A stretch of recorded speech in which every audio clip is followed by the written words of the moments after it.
अस्सलाम वालेकुम। Lecture 58 start करते हैं जी। कैफ वन का जाग जाए। जीटा ट्रेडर्स आज भी कुछ नहीं कर सके, बहुत थोड़ा काम किया आज भी। क्वेश्चन नंबर 16, इसके ऊपर हमने बात तो शुरू कर दी थी, आप लोग ट्राई करके आए होंगे। हाथ खड़ा करें, किस किसने ट्राई किया। बहुत काम क्यों ट्राई करने का बोला है मैंने। मैं भी स्पोर्ट्स डे पे था, वापस आके मैंने भी अपना काम किया, फिर ही सुबह आया हूँ, वरना कैसे आता। हमें भी पढ़ के आना पड़ता है ना। अच्छा चले, financial statements of Zeta Traders for the year ended 30 June 19 is under preparation. Following information has been gathered in this respect. Trade receivables 30 जून 19 25 लाख के हैं और प्रोविजन 4 लाख की है। मैंने इनके साथ अनएडजस्टेड कैरी डाउन लिखा था, याद है? ये परसों की बात है। नई चीज जो है वो मैंने सारी मिटा दी है, अभी तक नई चीजें मैंने मिटा दी हैं। Page number 176। अनएडजस्टेड इसलिए कहा कि आपके साथ ये एडजस्टमेंट्स डिस्कस की थी, ये ओरिजिनल भी लिख कर गया था मैं इन दो एडजस्टमेंट्स का, ठीक है ना। कि इन एडजस्टमेंट्स के अंदर हमारे करेक्शन करते हुए डेटर्स के बैलेंस को हिट लगी, प्रोविजन को हिट लगी, तो जो उन्होंने निकाले हुए थे इसका मतलब फिर वो तो गलत है ना, इसलिए मैंने को क्या कह दिया, अनएडजस्टेड। अब चार्जिंग पे लगा लो, लगा हुआ है दूसरे वाला।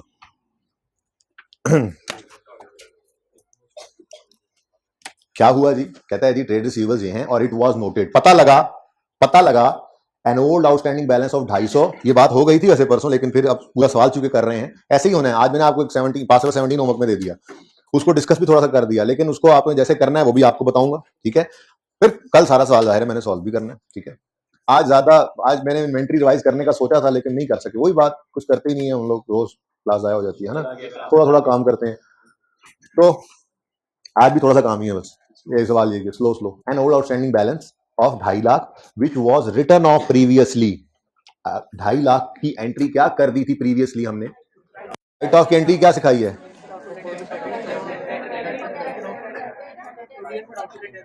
Actual bad debts right of करने की एंट्री हमने बनाई हुई है, प्रोविजन डेबिट डेटर क्रेडिट। असल में ये दो एंट्रीज से एक बनी है। दो एंट्रीज क्या थी?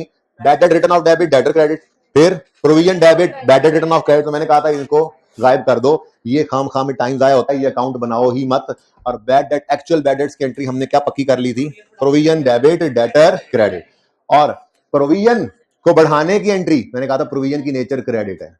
बढ़ाने का मतलब क्रेडिट चीज को बढ़ाना हो तो क्रेडिट करते हैं, तो provision credit bad expense debit, और अगर इसको कम करना होगा तो प्रोविजन डेबिट और बैड एक्सपेंस क्रेडिट। यही सिखाया हुआ है, ठीक है। अब दो एंट्रीज करके फिर बैड डेट को रिकॉर्ड करने के बजाय हम एक एंट्री करते हैं। तो an old outstanding balance of 250 which was written of previously का मतलब हमने प्रीवियसली क्या एंट्री की थी? जब ये राइट ऑफ हुआ था तो हमने प्रीवियसली एंट्री की थी प्रोविजन डेबिट,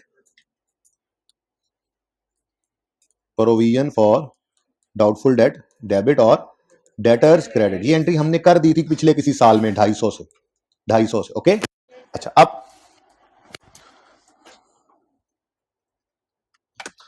प्रीवियसली ये एंट्री की हुई थी हमने, ठीक है, और कुल वाला पढ़ दिया था ना, डेटर्स राइट ऑफ कर दिए थे। हमने कहा था भाई, हमने कहा था अब ये नहीं आने, राइट ऑफ कर दिए थे, और वो आ गया इस साल में। राज कहने लगा भाई हालात खराब है, मैं पैसे देना चाहता हूँ। आपने तो मुझे कहा था ना कि कभी नहीं देगा, मैं पैसे देने आया हूँ, इतने नहीं है मेरे पास, कुछ डिस्काउंट दे दो, ठीक है। पैसे देना चाहता हूँ लेकिन 250 नहीं है, कुछ डिस्काउंट दे दो। मैंने कहा अच्छा 20% तुम्हें छोड़ते हैं, तुम इतने अच्छे इंसान हो, तुम वापस आ गए हो पैसे देने, 20% छोड़ा तुम्हें, तो 2.5 लाख का 80% फिर वो देगा, यानी 2 लाख। 2.5 लाख का 20% कितना बनता है? 50,000। हमने कहा 50,000 तुम्हें छोड़ा, तो वो क्या कर रहा है? वो क्या कर रहा है? आके सेटल कर रहा है अपना बैलेंस ड्यूरिंग द ईयर। बात समझे हो? हमने पिछले साल में राइट ऑफ कर दिया था 2.5 लाख से, वो इस साल आया, उसने कहा 50,000 माफ कर दो, 2 लाख रुपए मेरे पास हैं, ये ले लो और सेटल कर दो कहानी को, मेरे डेट को, मेरे बैलेंस को सेटल कर दो, कहानी खत्म कर दो। हमने कहा ठीक है, बात समझ आई? प्रीवियसली राइट ऑफ किया था, वो सेटल हुआ है during the year at a discount of 20%, ठीक है। तो फिर कितने पैसे उसने दिए हमें? 2 lakh. The amount received was credited to, इसको बाद में पढ़ते हैं। पहली बात, एंट्री होती क्या है? Cash debit. क्यों? क्योंकि प्रीवियसली डेटर राइट ऑफ जब हो जाए, जब उससे रिकवरी हो, तो हम उसकी एंट्री करते हैं cash debit bad date recovery income. Debtor को दोबारा क्रेडिट नहीं करना होता, ठीक है ना। 2.5 लाख की कहानी खत्म हो गई है, अब तो हमें सिर्फ 2 लाख ही, पहले हमने कुल वाला पढ़ लिया था, ये 2.5 लाख का एक्सपेंस रिकॉर्ड कर लिया था। अब इस साल उसमें से 2 आ गए हैं, तो हम 2 लाख की इनकम रिकॉर्ड कर लेते हैं, 50,000 का एक्सपेंस नेट में पड़ा रहेगा, ठीक है। अब ये 2.5 लाख जो है इसकी एंट्री की cash debit bad recovery income credit, ठीक हो गया। ये होना चाहिए था, लेकिन उन्होंने क्या किया? द अमाउंट रिसीव, ये परसों डिस्कस हो चुकी है। The amount receive was credited to trade, यानी डेटर्स। ट्रेड रिसीवर उसने नाम रखा हुआ ना, तो वो ट्रेड रिसीवर्स कह रहा है, मैं आसानी के लिए डेटर कह रहा हूं, ठीक है। पर्चे में कोशिश करना रेक्टिफाइंग एंट्री में ट्रेड ही लिखना, ओके जी। तो होना चाहिए था cash debit bad date recovery income credit, वो कर गए गलती से कैश डेबिट डेटर क्रेडिट। अब सही करना है, ये हमारी रिक्वायरमेंट, ठीक है। तो रिक्वायरमेंट ए रेक्टिफाइंग एंट्रीज, ये आपके मेन पेज के ऊपर ये हेडिंग होगी पहले सफे पे, और आपके ये वर्किंग जीरो मैंने इसलिए कर दी थी पिछली क्लास में क्योंकि यहां पर कोई वर्किंग वन में पहले कर गया था, ठीक है ना। उसको वर्किंग टू कर लेते हैं, तो मैं आपके सवाल की वर्किंग वन नॉर्मल कर देता हूं। ओरिजिनल रॉन्ग वाली वर्किंग होती है, वो हमारी रिक्वायरमेंट नहीं होती। तो ये वर्किंग वन है जिसमें मैं ओरिजिनल और रॉन्ग एंट्रीज पास कर रहा हूं, ठीक है। और आगे हम रेक्टिफाइंग एंट्रीज रिक्वायरमेंट वाले मेन सफे पे कर रहे हैं। तो cash debit debtor bad recovery income credit होना था, कर गया cash debit debtor credit. Cash debit होना था, हो गया, कुछ ना करें। बैड रिकवरी इनकम क्रेडिट होना था, नहीं हुआ, करें। डेटर गलत क्रेडिट हो गया, सही करने के लिए डेबिट कर दें। तो रेक्टिफाइंग एंट्री क्या बनेगी? डेटर डेबिट और बैड डेट रिकवरी इनकम, ये अदर इनकम में जाती है। क्रेडिट कितने थे? 200 से। भाई एंड वालों जरा देख के बताओ, ये नजर आ रहा है? थोड़ा सा छोटा हो गया है, जरा सुन लें, अगले वाले में कोशिश करूंगा। और जी, ये debtors debit bad date recovery income credit, ये हमारी रेक्टिफाइंग एंट्री होगी, ठीक है जी। अब इसी को देखते हुए तो मैंने कहा था उसको कल आपके साथ जब बात हुई थी, तो यानी पिछली क्लास में, कि ये अनएडजस्टेड है।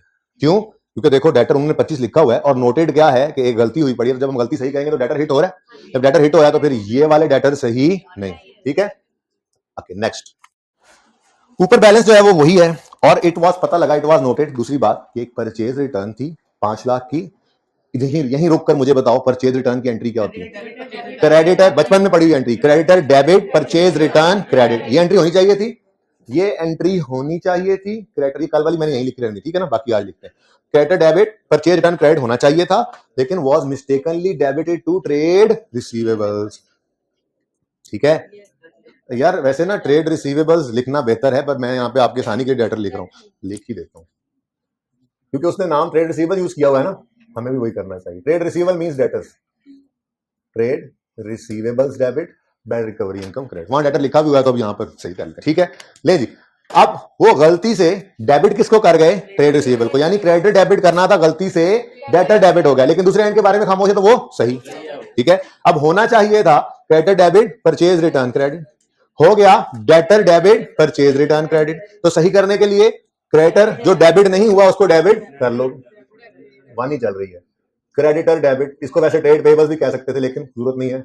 और डेटर्स यानी ट्रेड रिसीवेबल्स क्रेडिट, कितने से?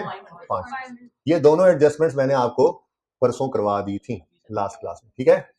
फिर कल हम स्पोर्ट्स डे पे चले गए थे और फिर आज वापस आए हैं, तो ये मैंने जरा रिवाइज करवाया जी। किसी को मसला इन दो एडजस्टमेंट्स में? किसी को मसला? बेटा सबको समझ आ रही है? सबको? किसी को मसला तो नहीं है? हाइब्रिड ओके, क्वेश्चन तो नहीं है कोई? नहीं, अच्छा नेक्स्ट, ये तीसरा बुलेट, बुलेट 1, बुलेट 2, बुलेट 3, ठीक है। ये ट्रेड रिसीवर्स है, ये प्रोविजन है। और it was noted that bullet 3 it was noted that Rana साहब एंड बेटाज having balance of 80 due for more than 1 year. Rana साहब और उनके बच्चों से 80,000 हमने लेना था, वो बैंक ने बैंकरप्ट, दिवालिया करार दे दिया, और its balance needs to be return off, यानी राइट ऑफ करना है। अब रिटर्न ऑफ की एंट्री क्या सिखाई हुई है? हम एंट्री करेंगे provision for doubtful debts debit, और रिटर्न ऑफ वाले डेटर्स क्रेडिट, ठीक है। कितने से जी? 80 से। ये होना चाहिए था। और needs to be return off का मतलब ये नहीं हुआ, राइट ऑफ करना था, needs to be return off करना था, नोट हुआ है कि ये राइट ऑफ करना था, मतलब उन्होंने किया कुछ नहीं, तो ये तो एरर ऑफ ओमिशन है ना, जो होना था वो नहीं हुआ, तो फिर कर ले, यही रेक्टिफाइंग एंट्री है। तो एडजस्टमेंट 1 ही चल रही है, 3 हो गया है, तो बोले provision for doubtful debts debit, और बल्कि रेक्टिफाइंग एंट्री है, सही वाला लिख लें, ट्रेड रिसीवेबल्स क्रेडिट। डेटर्स जरा आसान लगता है लिखते हुए, लेकिन चूंकि उसने लव्स ट्रेड रिसीवेबल यूज कर लिया ना, तो फिर हम भी मजबूरन वही कर रहे हैं, ठीक है। वैसे डेटर भी लिख दोगे तो कोई इतना ज्यादा गुनाह की बात नहीं, लेकिन मशवरा यही है कि अगर उसने नाम ट्रेड रिसीवेबल यूज कर लिया है तो फिर हम भी वही यूज करें। ठीक है जी, बोले 80 से। जी प्यारे बच्चों, उसके बाद आती है बारी प्रोविजन की। ठीक है, और एडजस्टमेंट्स हो गई ना तीनों। ठीक है, तीनों बुलेट्स हो गए। अब वो कह रहा है ZT मेंटेन्स प्रोविजन, वो प्रोविजन मेंटेन करते हैं, तभी तो उन्होंने प्रोविजन का बैलेंस निकाल कर रखा हुआ है क्लोजिंग। लेकिन बच्चों आपने कुछ गलतियां सही की हैं, जिसमें डेटर्स डेबिट हो रहे हैं, क्रेडिट हो रहे हैं, मतलब जो उनके डेटर्स थे 25 लाख, उन्होंने उसके हिसाब से कोई प्रोविजन निकाली हुई थी, पता नहीं वो भी सही है या गलत। हमने अपने डेटर्स को सही करके सही प्रोविजन दोबारा निकालनी। ठीक है, तो जैसे आपको फिक्स एसेट के टॉपिक में सिखाया था, ये अनएडजस्टेड क्लोजिंग्स हैं, तो इनको रीओपन कर लेते हैं। तो वर्किंग 2 में हम एडजस्टेड ट्रेड रिसीवर्स का अकाउंट बना लेते हैं, एडजस्टेड डेटर्स, तो एडजस्टेड ट्रेड रिसीवेबल्स का अकाउंट, और जो सवाल में गिवन है वो फिर अनएडजस्टेड। क्यों अनएडजस्टेड है? एडजस्टमेंट में नजर आ रहा है कि इन्होंने हिट होना है, तो जो बैलेंस उन्होंने निकाला हुआ था बाद में उन्होंने नोट किया कि ये मसले हैं, तो फिर वो बैलेंस सही नहीं है। ठीक है, तो अनएडजस्टेड कैरी डाउन 2500, ऊपर लिखना ₹1000, ये रिक्वायरमेंट है। ठीक है, अब और प्रोविजन ये भी अब गलत है। अगर डेटर गलत हो गए हैं तो उन्होंने तो उसी 2500 के डेटर्स के साथ प्रोविजन निकाली होगी, अब डेटर्स चेंज तो फिर प्रोविजन भी चेंज। ठीक है, तो working number 3 provision for doubtful, adjusted लिख लें जी, एडजस्टेड लिख लें, एडजस्टेड प्रोविजन फॉर डीडेट्स का अकाउंट। अच्छा जी, तो क्रेडिट बैलेंस है ना, तो अनएडजस्टेड कैरी डाउन जब रीओपन करेंगे तो 400 क्रेडिट साइड। ठीक है, देखें आई कैप जब प्रोविजन टेस्ट करेगा करेक्शन में, तो दो ही तरह से वो टेस्ट हो सकती है। एक परसों वाली क्लास में आपको करवाई, जिसमें अनएडजस्टेड बैलेंसेस गिवन नहीं थे, लेकिन हमने क्या किया था, हमने डेटर्स के इंपैक्ट से प्रोविजन को, ये प्रोविजन पे इंपैक्ट ले लिया था। जैसे जैसे एसेट्स के साथ डेप्शन को करते थे वैसे ही किया। ने कहा जी डेटर कम हो रहे हैं तो प्रोविजन भी कम कर लो, डेटर बढ़ रहे हैं तो प्रोविजन भी बढ़ा लो। नेट में हमने एक ही एंट्री कर ली थी। तो एक तरीका तो ये है सवाल का कि वो डेटर्स प्रोविजन का क्लोजिंग ना दे, गलत वाला। तो ऐसी सूरत में हम रेक्टिफाइंग एंट्रीज में डेटर्स के इंपैक्ट से प्रोविजन के ऊपर इंपैक्ट निकालेंगे अगर वो प्रोविजन क्रिएट कर रहे हैं। एक तरीका ये है। दूसरा तरीका ये है कि वो बैलेंसेस बता दे अनएडजस्टेड, ऐसी सूरत में हम बैलेंसेस को एडजस्ट करेंगे, सही वाला सवाल करके ना सही वाला आंसर निकाल लेंगे। कैसे? अभी हम ये एडजस्टमेंट्स करके इस डेटर को सही करेंगे, इस सही वाले डेटर्स के हिसाब से सही प्रोविजन निकालेंगे। ठीक है ना। अब प्रोविजन जब क्लोजिंग बनाएंगे एडजस्टेड, तो वो 400 से कम होकर 300 भी हो सकती है, तो प्रोविजन कम कर लेंगे। 400 से बढ़ के 500 भी हो सकती है, तो प्रोविजन बढ़ा लेंगे। तो ये दो तरीके हैं, समझ आया? एक ये बैलेंसेस ना दे गलत वाले, तो हम डेटर्स के इंपैक्ट से डायरेक्ट प्रोविजन का इंपैक्ट निकालेंगे। दूसरा गलत बैलेंसेस दे दे तो हम बैलेंस को सही करके सही वाला सवाल कर लेंगे, तब भी हमारा आंसर वैसे ही निकलेगा। ठीक है, चेक करते हैं। रेक्टिफाइंग एंट्रीज में देखें तो ट्रेड रिसीवेबल 200 से डेबिट हो रहा है। ठीक है, और इसको क्यों छेड़ दिया, चलो 200 डेबिट, और उसके अगेंस्ट एडजस्टमेंट 1 लिख दो, बैड डेट रिकवरी इनकम लिख दो, आपकी मर्जी है। ठीक है, बैड डेट रिकवरी इनकम कुछ भी लिख दो। अच्छा, और ये bad recovery income profit and loss का आइटम, वो अभी हम नहीं बना रहे, शायद रिक्वायरमेंट 2 में इसकी जरूरत पड़े। फिलहाल हम प्रॉफिट एंड लॉस को नहीं बना रहे। करेक्टिंग एंट्री कर दी हमने, अब सिर्फ प्रोविजन का इंपैक्ट निकालना। तो डेटर्स और प्रोविजन ये दो बैलेंस शीट आइटम्स है। Provision for doubtful debt is balance sheet item, उसमें से जो बैड एक्सपेंस निकलता है वो प्रॉफिट एंड लॉस में जाता है। बात समझ रहे हैं ना? जैसे accumulated डेप्शन is balance sheet item, Contra asset तो वो बैलेंस शीट आइटम था, डेप्शन एक्सपेंस उसमें से प्रॉफिट एंड लॉस की फिगर निकलती थी। ऐसे ही है डेटर और प्रोविजन फॉर डाउटफुल डेट उसका कॉन्ट्रा। ठीक है, ये दोनों बैलेंस शीट आइटम्स हैं। इनमें से जागते जागते सुनिए हम बैड डेट एक्सपेंस निकालेंगे। ठीक है, ओके चले अगला। क्रेडिटर डेबिट, क्रेडिटर हम बना नहीं रहे। ट्रेड रिसीवेबल्स क्रेडिट, यहां पे 500 लिखकर एडजस्टमेंट 1 लिख लो, क्रेडिटर्स लिख लो, आपकी मर्जी है, नो इश्यू एट ऑल। ये कौन सा रिक्वायरमेंट तो ये तो हम अपनी वर्किंग कर रहे हैं ताकि प्रोविजन की एडजस्टमेंट निकल आए। तीसरी एडजस्टमेंट में provision for doubtful debt debit और ट्रेड, ये दोनों बैलेंस शीट आइटम है। ठीक है, ट्रेड रिसीवेबल्स क्रेडिट। यहां पर बहरहाल हमने क्या लिखना है, बैड डेट। बेटा देखो ये वही एंट्री हुई है, अगर आप गौर करो तो, जो हमने कहा हुआ था कि बैड डेट की एंट्री होनी चाहिए। क्या कह रहा था? एक बैड डेट है, टू बी रिटर्न ऑफ है, राइट ऑफ करना है, तो कर दिया। देखो प्रोविजन की एंट्री यही सीखी थी, provision bad debt written of की एंट्री यही सीखी थी, प्रोविजन डेबिट डेटर, दो एंट्री से एक बनाया हुआ है ना, bad return off debit debtor credit, फिर बैड रिटर्न ऑफ क्रेडिट और प्रोविजन डेबिट। तो हमने कहा था बैड डेट को छोड़ो, ये एंट्री है प्रोविजन डेबिट डेटर क्रेडिट, हो गई एंट्री, डन। अब गलतियां सही हो गई। एडजस्टेड कैरी डाउन, बैलेंसिंग कितना निकला देखा जी बच्चे? क्या तो फिर कोई और एडजस्टमेंट होती है ना? नहीं बिल्कुल, Rana and son having balance of 80,000 due for more than has been declared what, तो बस फिर भी राइट ऑफ करते, को और मार भी तो सकता है, मुल्क छोड़ के भाग भी तो सकता है। हाँ सही बात है, सिर्फ bankruptcy is not actual bad debts, वो कई सारी चीजें हैं, वो रीजन बता दी उसने, गलती होगी उससे ना हो तो भी क्या लिखा हो रिटर्न ऑफ, तो मतलब किसी भी वजह से वो राइट ऑफ कर रहे हैं, ये उसने वजह बता दी, ये वजह को निकाल के Rana and son having balance of 80,000 due for more than 1 year needs to be return off, that's it, write off करो। अब उसने रीजन नहीं बताई तब भी करो, वो कह रहा है राइट ऑफ करो, कोई वजह होगी, मार गया होगा, भाग गया होगा, बैंकरप्ट हो गया होगा, कुछ भी हो में से क्या, ठीक है।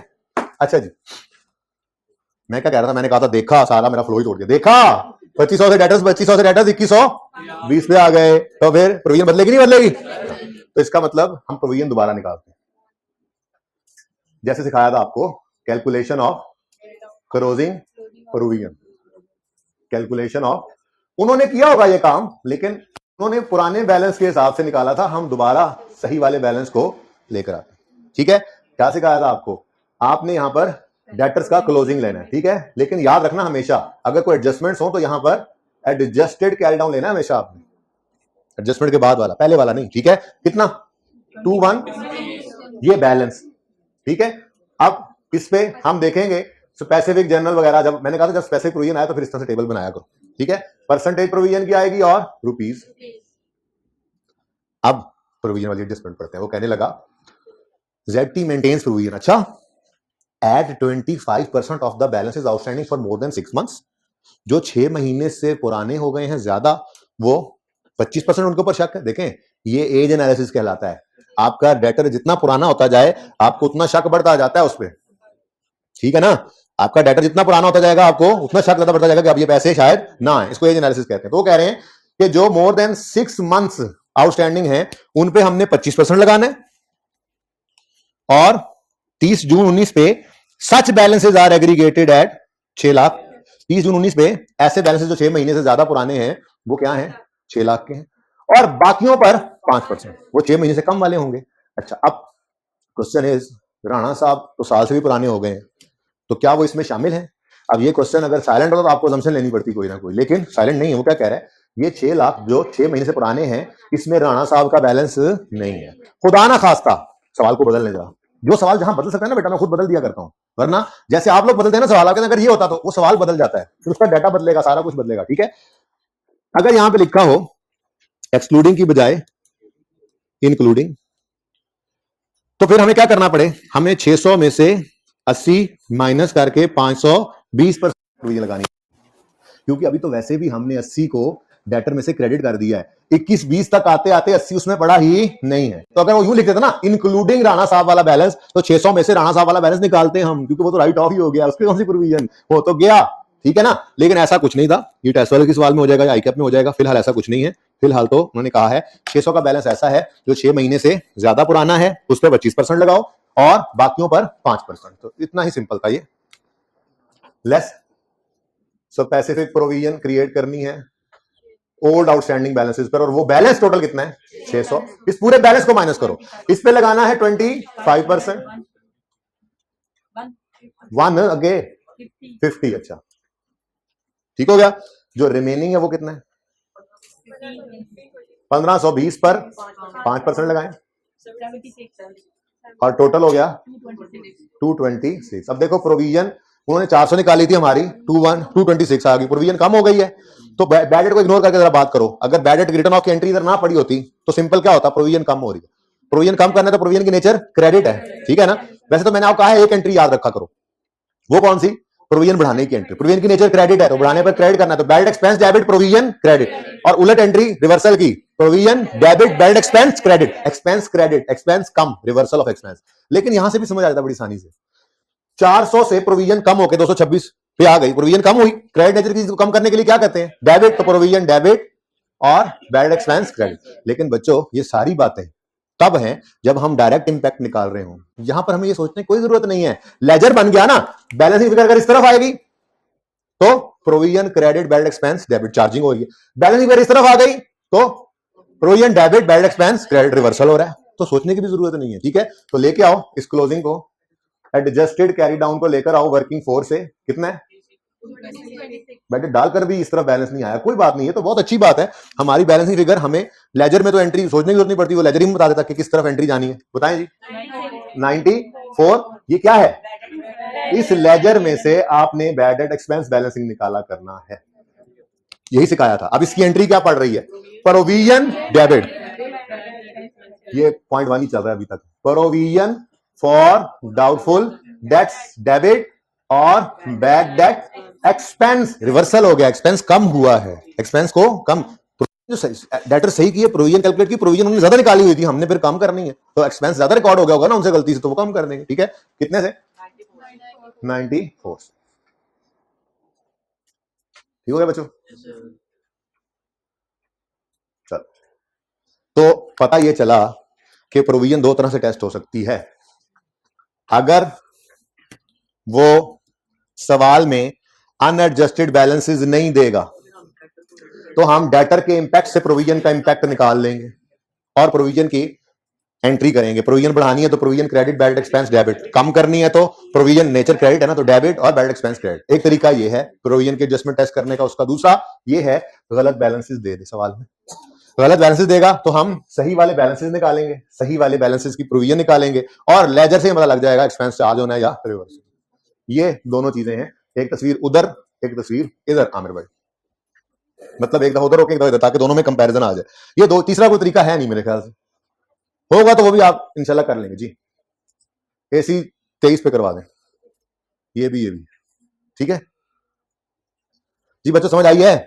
ये दो तरीके हैं, कोई तीसरा आ जाएगा तो वो भी आप इंशाल्लाह मैनेज कर लेंगे, लेकिन दो ही होंगे, या तो बैलेंस दे देगा या नहीं देगा। बैलेंस नहीं देगा तो डायरेक्ट, बैलेंस दे देगा तो जिस तरह सिखाया वो करेक्शन ऑफ एरर के टॉपिक में प्रोविजन डिस्कस हो गई। अब इंशाल्लाह अब इसमें मारनी पड़ेगी, अल्लाह ने चाहा। चले आगे। वाह, 12 प्रो मैक्स ले लिया कल कमेंट्री करके तुमने, बड़ी फजूल कमेंट्री की तुमने। वैसे नहीं, कमेंट्री अच्छी कर रहा था, बस थोड़ा सा पता नहीं क्यों डरा डरा सा था ये बच्चा, कॉन्फिडेंट नहीं है। पहले इंटरनेशनल कर। अच्छा जी, पॉइंट 2 की तरफ चलते हैं। पॉइंट 2 से पहले इन्वेंट्री की थोड़ी सी रिवीजन साथ साथ स्टार्ट करें। फुल फ्लाई रिवीजन इंशाल्लाह कल होगी, लेकिन इन्वेंट्री में एबनॉर्मल लॉस की रिवीजन हमने कर ली है, ठीक है। ओके, ये सफा मैंने इसीलिए रखा हुआ है, किसी वक्त जरूरत पड़े तो। छोड़े इन्वेंट्री के एबनॉर्मल लॉस को, फिक्स एसेट के एबनॉर्मल लॉस याद है, abnormal way of disposal, disposal through destruction, याद नहीं है? नहीं याद, डिस्पोजल थ्रू डिस्ट्रक्शन आप लोगों को नहीं याद? क्यों नहीं याद है बच्चों? देखें जी, डिस्पोजल थ्रू डिस्ट्रक्शन में मैंने आपको बताया था कोई फर्क नहीं है दूसरे डिस्पोजल से, सिवाय इसके कि अगर इंश्योरेंस वाले उसी वक्त पैसे ना दें, इंश्योरेंस क्लेम रिसीवेबल आ जाता है, बाकी तो कुछ भी नहीं था। याद आया? यानी अक्यूमुलेटेड डेप्रिसिएशन अकाउंट डेबिट भी उसी तरह से होता है, और एसेट अकाउंट क्रेडिट भी, फिक्स एसेट जो जला होता है, जो धंसा होता है जमीन में, जो सैलाब की नजर हो जाता है, बहा होता है, यानी जिस भी तरीके से वो डिस्पोजल हुआ बिजनेस से निकल गया, ठीक है ना, तो फिक्स एसेट क्रेडिट। और जिस दिन ये एबनॉर्मल वे से डिस्पोज हुआ उस दिन तक की डेप्रिसिएशन अक्यूमुलेशन में डेबिट। अगर इंश्योरेंस वालों ने पैसे दे दिए हैं तो कैश ही डेबिट, और अगर उन्होंने पैसे अभी नहीं दिए हैं, कुछ दिन में देने का वादा किया, तो इंश्योरेंस क्लेम रिसीवेबल डेबिट, ठीक है। और नॉर्मली लॉस, वैसे चलो कोई एग्जांपल ले लेते हैं, मिसाल के तौर पे 250 का हमारा एसेट था और 70 रुपए ये डेप्रिशिएट हो चुका था, और इस दिन आग लगी, जल गया। हम इंश्योरेंस वालों के पास गए, रोते रोते उन्होंने कहा कैश पकड़ा देंगे या कहेंगे ले जाना, फिर दोनों सूरतों में मैंने स्लैश डाली हुई है, ठीक है। उन्होंने कहा कि अच्छा यार, आपका जो एसेट है वो हम कह रहे हैं उनको 180 का, बट ठीक है ना, हमारे हिसाब से 150 रुपए का, नहीं इसको थोड़ा और कम करें, हमारे हिसाब से 140 का, ये आपका नुकसान, ये पकड़ो 140, जाओ यार, बस यही है, ठीक है, हमने असेसमेंट की है, इतना ही लॉस बनता है, तो फिर 40 रुपए का। एक बात आप लोगों को मैंने बताई थी कि इंश्योरेंस वाले इतने पैसे कभी नहीं देंगे आपको कि गेन ही आ जाए।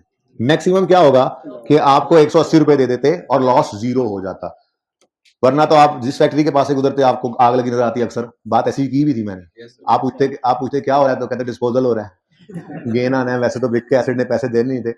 अच्छा, कभी सवाल में ऐसा डाटा आ जाए कि नॉर्मल लॉस हो, एबनॉर्मल डिस्ट्रक्शन हो, ये एबनॉर्मल वे ऑफ डिस्पोजल हो, और फिर भी गेन आ रहा हो, तो सवाल ही गले ना पड़ जाना। कभी कभी डाटा ऐसा आ जाता है कि गेन आ जाए, लेकिन मैं वैसे आपको एक लॉजिकल कॉमन सेंस की बात बता रहा हूँ। इतने पैसे इंश्योरेंस वाले नहीं देंगे गेन ही आ जाए, मैक्सिमम आपका लॉस जीरो कर देंगे। खैर, डाटा के हिसाब से हम तो चलते हैं। बहरहाल ये एंट्री हमने किस चीज की है जी? अगर एसिड एबनॉर्मल वे में डिस्पोज हो जाए, ये पढ़ा हुआ था। अब याद आ गया बच्चों, कमजोर आपसे वालों? अच्छा, अगली बात, इन्वेंट्री भी जल सकती है, चोरी हो सकती है, सैलाब में बह सकती है, जमीन में धंस सकती है, ज़लज़ला है तो। अच्छा, तो अब सबसे पहली चीज यहां पर आएगी वो है अक्यूमुलेटेड डेप्रीसिएशन। ऐसा ही है? कर नहीं हो अल्लाह के बंदो, इन्वेंट्री पढ़ के नहीं आया ये टू, खुदा का खौफ करो। स्टॉक जो है, इन्वेंट्री जो है, वो डेप्रीशिएबल एसिड नहीं है, यानी कि ये तो होगा ही नहीं। इसको मैंने लिखकर काट दिया, ये होगा ही नहीं। ठीक है जी, ये इट इज नॉट पॉसिबल कि इन्वेंट्री में कम्युलेशन हो। बाकी सारी एंट्री सेम है, बिल्कुल सेम है, बस ये देख लो फिक्स एसिड नहीं, इन्वेंट्री जली है। ठीक है, तो इन्वेंट्री क्रेडिट और कैश इंश्योरेंस वाले या दे देंगे या देने का वादा कर लेंगे, बिल्कुल same. Insurance claim receivable debit हो जाएगा, और बाकी balancing figure profit and loss में चली जाएगी, लॉस वाली। नॉर्मली यहां पर भी वही रूल लगता है। अब ये हमारे सवाल के ऊपर अप्लाई नहीं करते फिलहाल, हमारे सवाल के अंदर मैं अलग से आके बताता हूं। ठीक है, यहां पर भी मैं ना ऐसे ही को ज्यूम कर लेता हूं फिगर्स। हमारी इन्वेंट्री की कॉस्ट थी 150 रुपए, ठीक है, जल गई। इंश्योरेंस वालों के पास गए, उन्होंने कहा ये लो 130 रुपए, तो 20 रुपए का, यानी अगर वो कुछ ना देते, हमने इंश्योरेंस ना कराई थी, तो हमारा 150 का 150 नुकसान था, लेकिन कुछ नुकसान उन्होंने भर दिया, बाकी हमारा नुकसान। ठीक है, इसको कहते हैं एबनॉर्मल लॉस ऑफ इन्वेंट्री। ये यहां इसलिए लिखा क्योंकि इंशाल्लाह एनपीओ के टॉपिक में जाके मिस अप्रोप्रिएशन भी देखेंगे, कैश की, कैश का भी अब नॉर्मल लॉस होता है, अकाउंटेंट लेकर निकल जाता है। मिस अप्रोप्रिएशन वो भी अब नॉर्मल लॉस है, उसके अंदर भी एंट्री सेम होनी है, सिर्फ आपको पता है कैश की कंडक्शन नहीं होती, बाकी सारी एंट्री वहां भी सेम। जाने वाला एसेट कैश होगा तो क्रेडिट कैश कर देंगे, तो ये तीसरी एंट्री यहां पर आएगी अभी इंशाल्लाह। फिलहाल ये दो ही हैं, इससे गुजारा करें। अब ये हमने पढ़ा abnormal loss of inventory. Inventory इंशाल्लाह कल रिवीजन फुल फ्लैश शुरू होनी है, जिसके अंदर हम उम्मीद तो है पीरियोडिक परपेचुअल की बात शुरू कर लेंगे। आप लोगों ने इंट्रो के अंदर इन्वेंट्रीज पढ़ा हुआ है, मैं जितना जरूरत है वो रिवाइज कराऊंगा, लेकिन मुझे मेरे अंदाज में कल का पूरा लेक्चर और परसों का भी आधा लेक्चर इस पे लग ही जाता होता है नॉर्मली, 1.5 को लेक्चर अभी लगेगा इन्वेंट्री में। तो वहां मैं आपको समझाऊंगा पीरियोडिक और परपेचुअल सिस्टम। सिर्फ इतनी सी बात तो आपको याद ही होगी, जिनको नहीं ना पता कभी, जिन्होंने इन्वेंट्री नाम ही नहीं सुना, उनको फिर जाहिर है कल पढ़ाऊंगा जब तो वो रिवाइज हो जाएगा उनका। लेकिन मेरे ख्याल में तकरीबन सब बच्चों ने इन्वेंट्री पे टॉपिक कहीं ना कहीं पढ़ा हुआ है। रिवाइज तो मैंने, किस किसने आज तक देखा ही नहीं, उसका नाम ही नहीं सुना, वो हाथ खड़ा करे, निकल जाए क्लास से ये 2-3 बच्चे। कोई बात नहीं बच्चों, आप लोगों को भी समझ आ जाएगी। फिलहाल सिर्फ इतनी सी बात, पीरियोडिक सिस्टम में हम परचेजेस का अकाउंट बनाते हैं, परपेचुअल सिस्टम में इन्वेंट्री का अकाउंट बनाते हैं। इतना तो पता ही है ना, जिन्होंने इन्वेंट्री का टॉपिक पढ़ा हुआ है उनको इतना तो पता ही है ना। तो अब हमारे सवाल हमारे इधर नहीं है, सॉरी, हमारे सवाल में अगर आप देखें तो आखिरी लैंड में लिखा हुआ था उन्होंने, ZT uses periodic inventory method. इसका मतलब के इसका मतलब कहता है कि परपेचुअल नहीं है। हाँ नहीं, अच्छा आपने कहा परचेजेस, हाँ, इसका मतलब परचेजेस का अकाउंट हम बनाते हैं।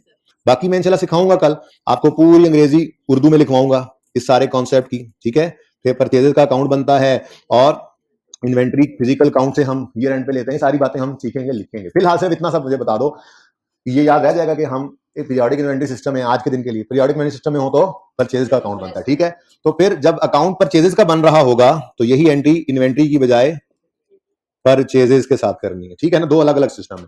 तो अगर इन्वेंट्री लॉस हुआ और आपने एबनॉर्मल लॉस ऑफ इन्वेंट्री की एंट्री करनी है भाईजान, अगर आपने एबनॉर्मल लॉस ऑफ इन्वेंट्री की एंट्री करनी है और आप पीरियोडिक सिस्टम यूज कर रहे हैं, लिख रहे थे मोबाइल पे कुछ लिख रहे थे, हाँ? मोबाइल पे लिख रहे थे, बुक पे लिख रहे थे, अच्छा चले। मैं कह रहा हूं अगर आपने एबनॉर्मल लॉस ऑफ इन्वेंट्री की एंट्री करनी है और यूज कर रहे हैं आप पीरियोडिक सिस्टम, तो फिर क्रेडिट परचेजेस को करना। और अगर आप यूज कर रहे हो परपेचुअल सिस्टम तो क्रेडिट इन्वेंट्री करना। ये जब मैं कल आपको दोनों सिस्टम पढ़ाऊंगा ना, तो हर एंट्री इसी तरह से होगी। ड्राइंग्स की entry in the form of goods हुआ करती थी, बच्चों ने आपने पढ़ा हुआ है, एंट्री होती है ड्राइंग्स डेबिट परचेजेस क्रेडिट। अगर परपेचुअल सिस्टम हो तो ये एंट्री होती है ड्राइंग्स डेबिट इन्वेंट्री क्रेडिट। तो ये इंशाल्लाह पढ़ेंगे। फिलहाल सिर्फ इतनी सी बात कि अगर एबनॉर्मल लॉस ऑफ इन्वेंट्री की एंट्री करनी है और आप यूज करें पीरियोडिक सिस्टम, तो क्रेडिट किसको करेंगे? परचेज को, क्योंकि इन्वेंट्री का लेजर नहीं बनता, परचेजेस का लेजर बनता है। और अगर परपेचुअल होगा, जब होगा तो तब देखेंगे। अब आओ अपने सवाल की तरफ।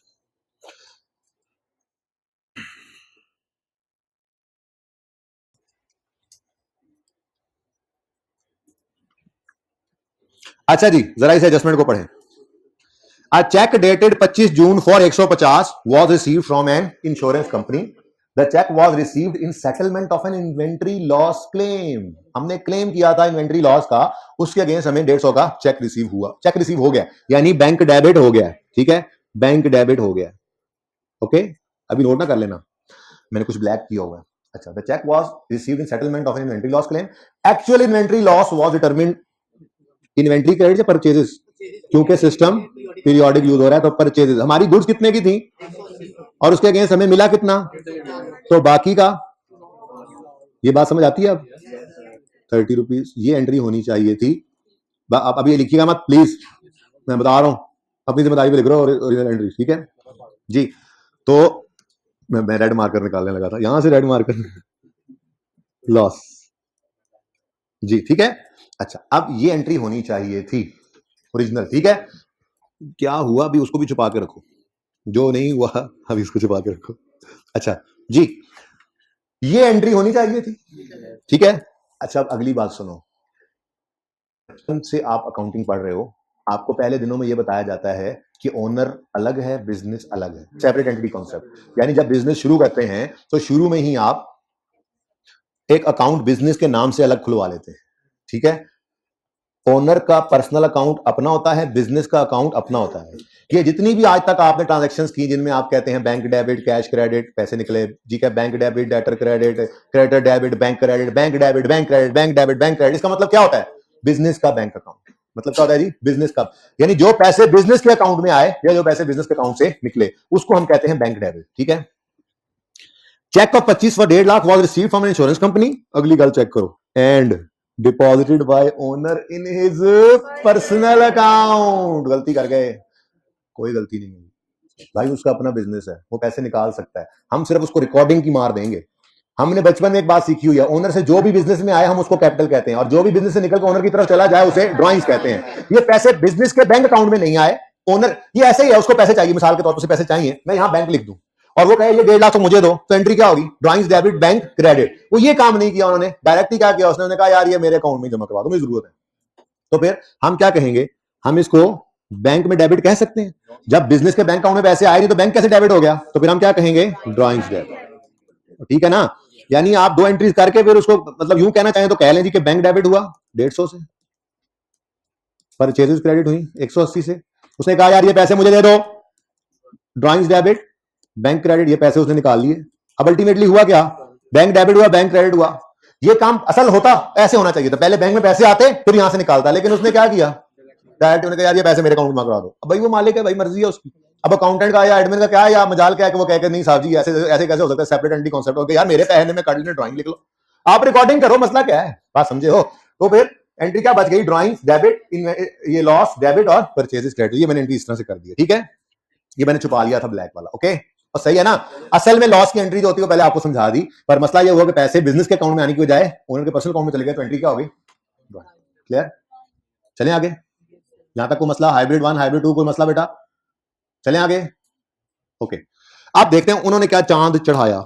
No entries have been made for loss of inventory. यार ये बड़ा अच्छा काम होता है, कुछ भी ना करो, जो होना था वो ना करो, वो हम खुद सही कर लेते हैं। मसला तब आता है जब वो गलती को अक्सर सही करने की तरफ चल पड़ता है, गलती को सही करते हुए डबल गलती कर देता है। खैर छोड़ो, हमें क्या होना चाहिए था, ये नहीं हुआ, एरर ऑफ ओमिशन है, तो फिर ये कर दें। एडजस्टमेंट नंबर 2 है ड्रॉइंग्स डेबिट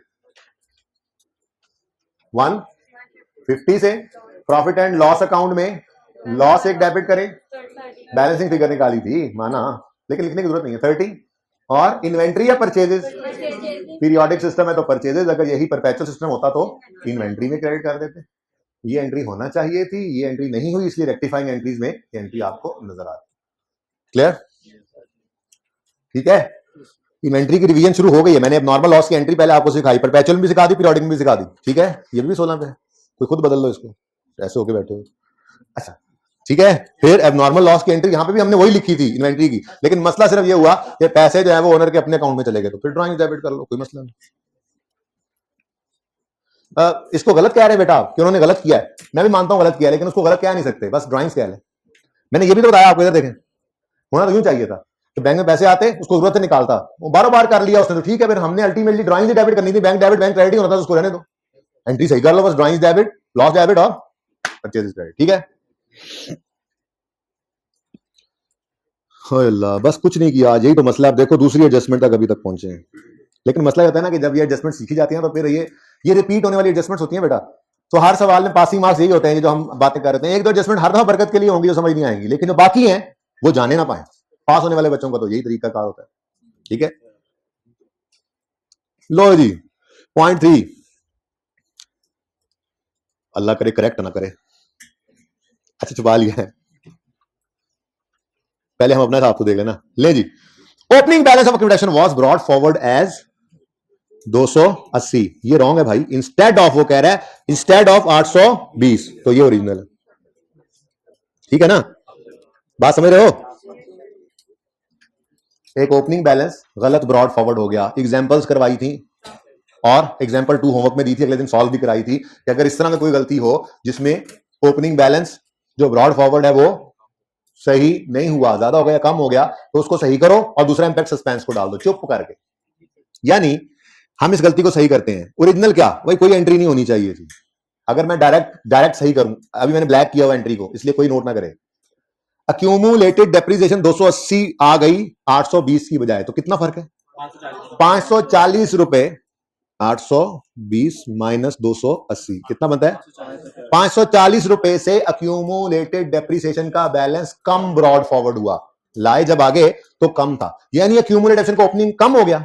बोलो, इसको सही करने के लिए बढ़ाना चाहिए। अब अक्यूमुलेटेड डेप्रिसिएशन की नेटिव रे क्या है, क्रेडिट नेटिव रे है, अगर क्रेडिट नेटिव रे की चीज को बढ़ाना हो तो क्रेडिट करोगे, यानी कि ओरिजिनल रॉन्ग कुछ नहीं होनी थी। अभी नोट ना करना, अभी ये गलत है, अभी नोट ना करना, बता रहा हूं, ठीक है, क्योंकि उन्होंने कुछ कर दिया है, उन्होंने गलती को सही करने की कोशिश कर दी, अल्लाह माफ करे, दुआ किया करो कि ये ना किया करे वो, ठीक है। खैर, अगर ऐसा कुछ ना होता, इतनी सी बात लिखी होती, तो हम क्या कहते हैं, हम कहते हैं अक्यूमुलेटेड डेप्रिसिएशन को बढ़ाओ, क्रेडिट करो, अक्यूमुलेटेड डेप्रिसिएशन कितने से 500, और दूसरा इंपैक्ट किसको डाल दो, सस्पेंस को, और कहानी खत्म हो जाती। लेकिन मसला क्या हुआ,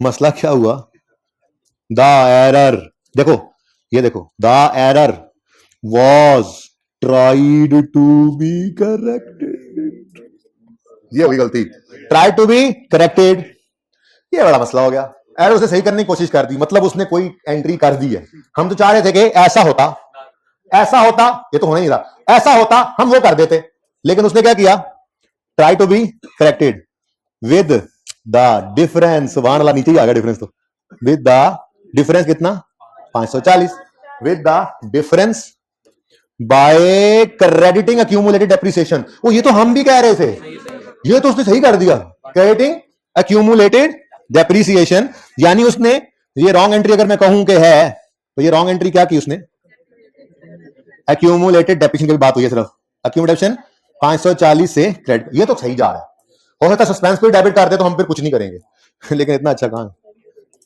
the error was tried to be corrected with difference by crediting accumulated depreciation and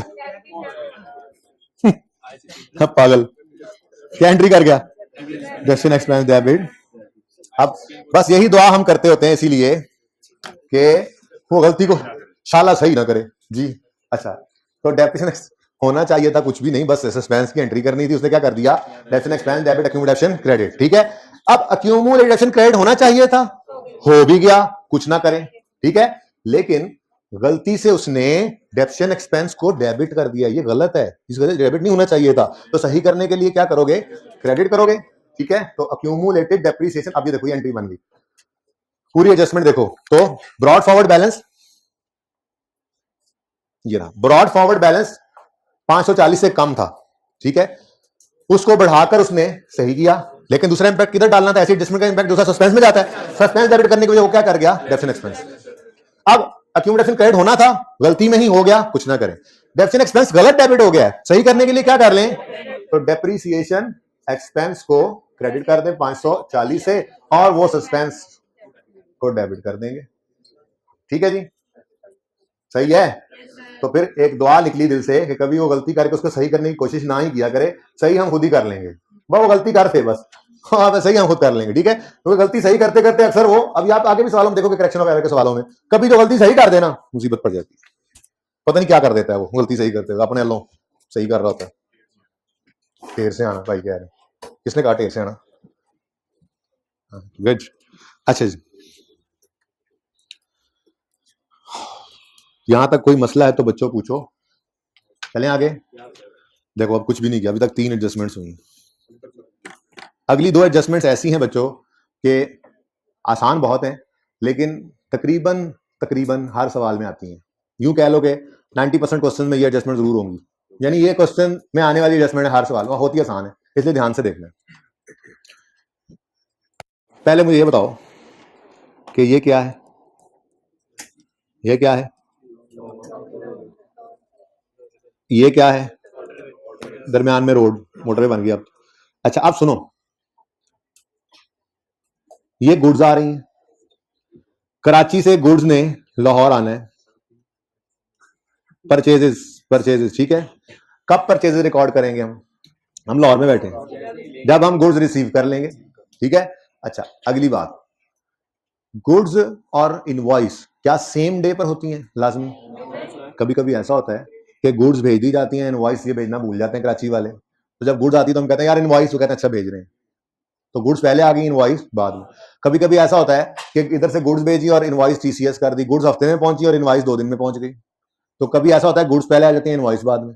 कभी ऐसे होता है इनवॉइस पहले आती है, गुड्स बाद में। कभी कभी ऐसा भी होता है, बल्कि ज्यादातर ऐसा होता है कि गुड्स जिस ट्रक में आ रही होती है इसी के डैशबोर्ड में इनवॉइस भी आ रही होती है, ये ज्यादातर ये होता है। कभी कभार एक्सेप्शनल केसेस में वो होता है, शायद आपने इंट्रो में रेकंसिलिएशन स्टॉक की बनाई हो, ये बातें वहां सीखी हो, शायद ना बनाई हो, आपके सिलेबस में ना हो, मुझे उससे कोई सरोकार नहीं है, मैं अपने मतलब की बात पढ़ा लेता हूं आपको।